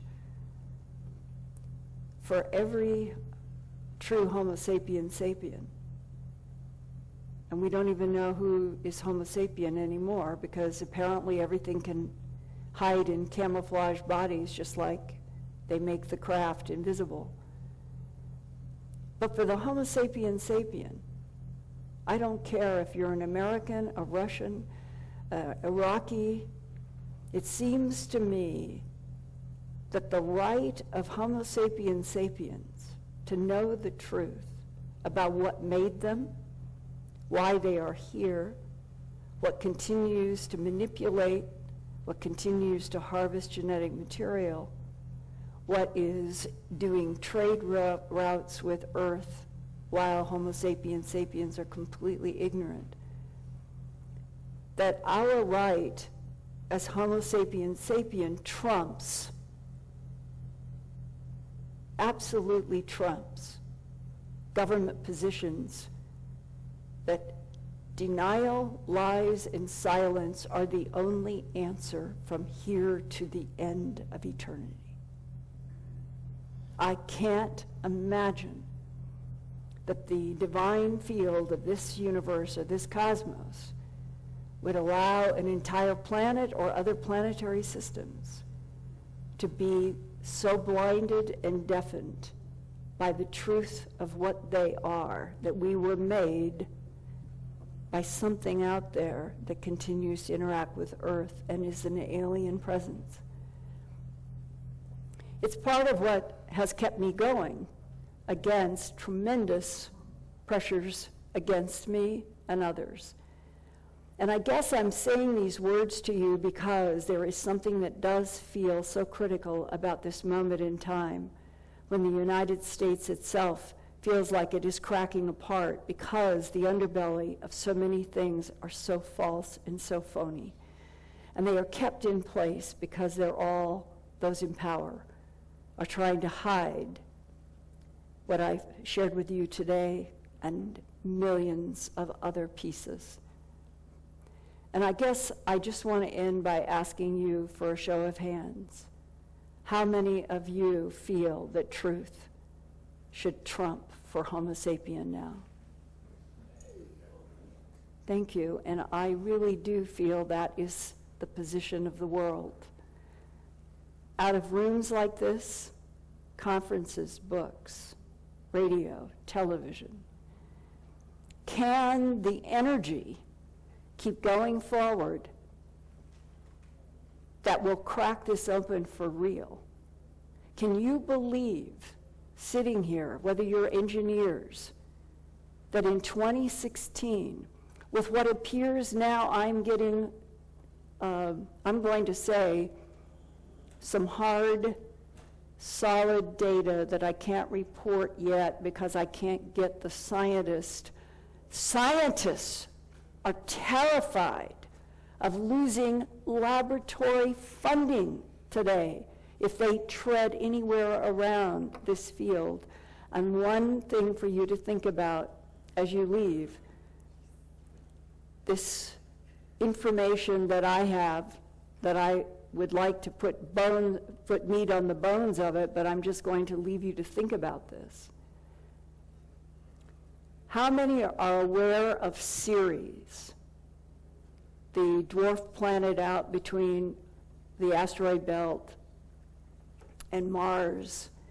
And if you're not aware, we have a spacecraft that has been going around and is about to end its mission, but it has taken extraordinary photographs of the white glowing patches, but more interestingly is the 2 or 4 mile, there's now argument about that, but a hugely tall mountain. And the mountain has grooves that come down all the way around it. And right next to it is a crater that if you took the mountain with the grooves and you turned it upside down, it looks like they would fit. And that comes from the director at that JPL that I've interviewed 3 times, who himself in the first interview said, yeah, it looks like this mountain could fit into that crater. We're very puzzled. And most recently, I have been told off the record, it is a mining operation.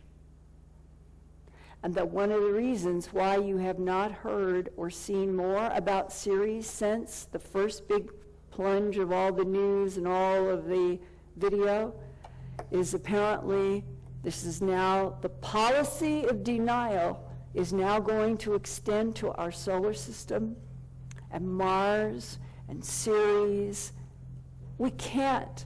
How can we possibly continue to live on planet Earth with this schizophrenic disconnect between what the reality is in our solar system, the Earth and the Milky Way galaxy, and beyond, and this false, phony, concocted planet in which 1% for at least 5,000 years of current modern human history, the 1% that controls it today, controlled it 5,000 years ago, that 1% has to have a hidden agenda. We've got to wake up to a whole planet. And I thank you for the time and for listening and for you allowing me to be a bit expressive. I feel that something is urgent in time, that humans have to demand the truth or they're never going to be given it. And then I think Earth becomes a prison planet, and I don't want that. I want the truth, no matter what it is, with light going forward. And that seems to me, that's the crossroads right now in 2016. Thank you.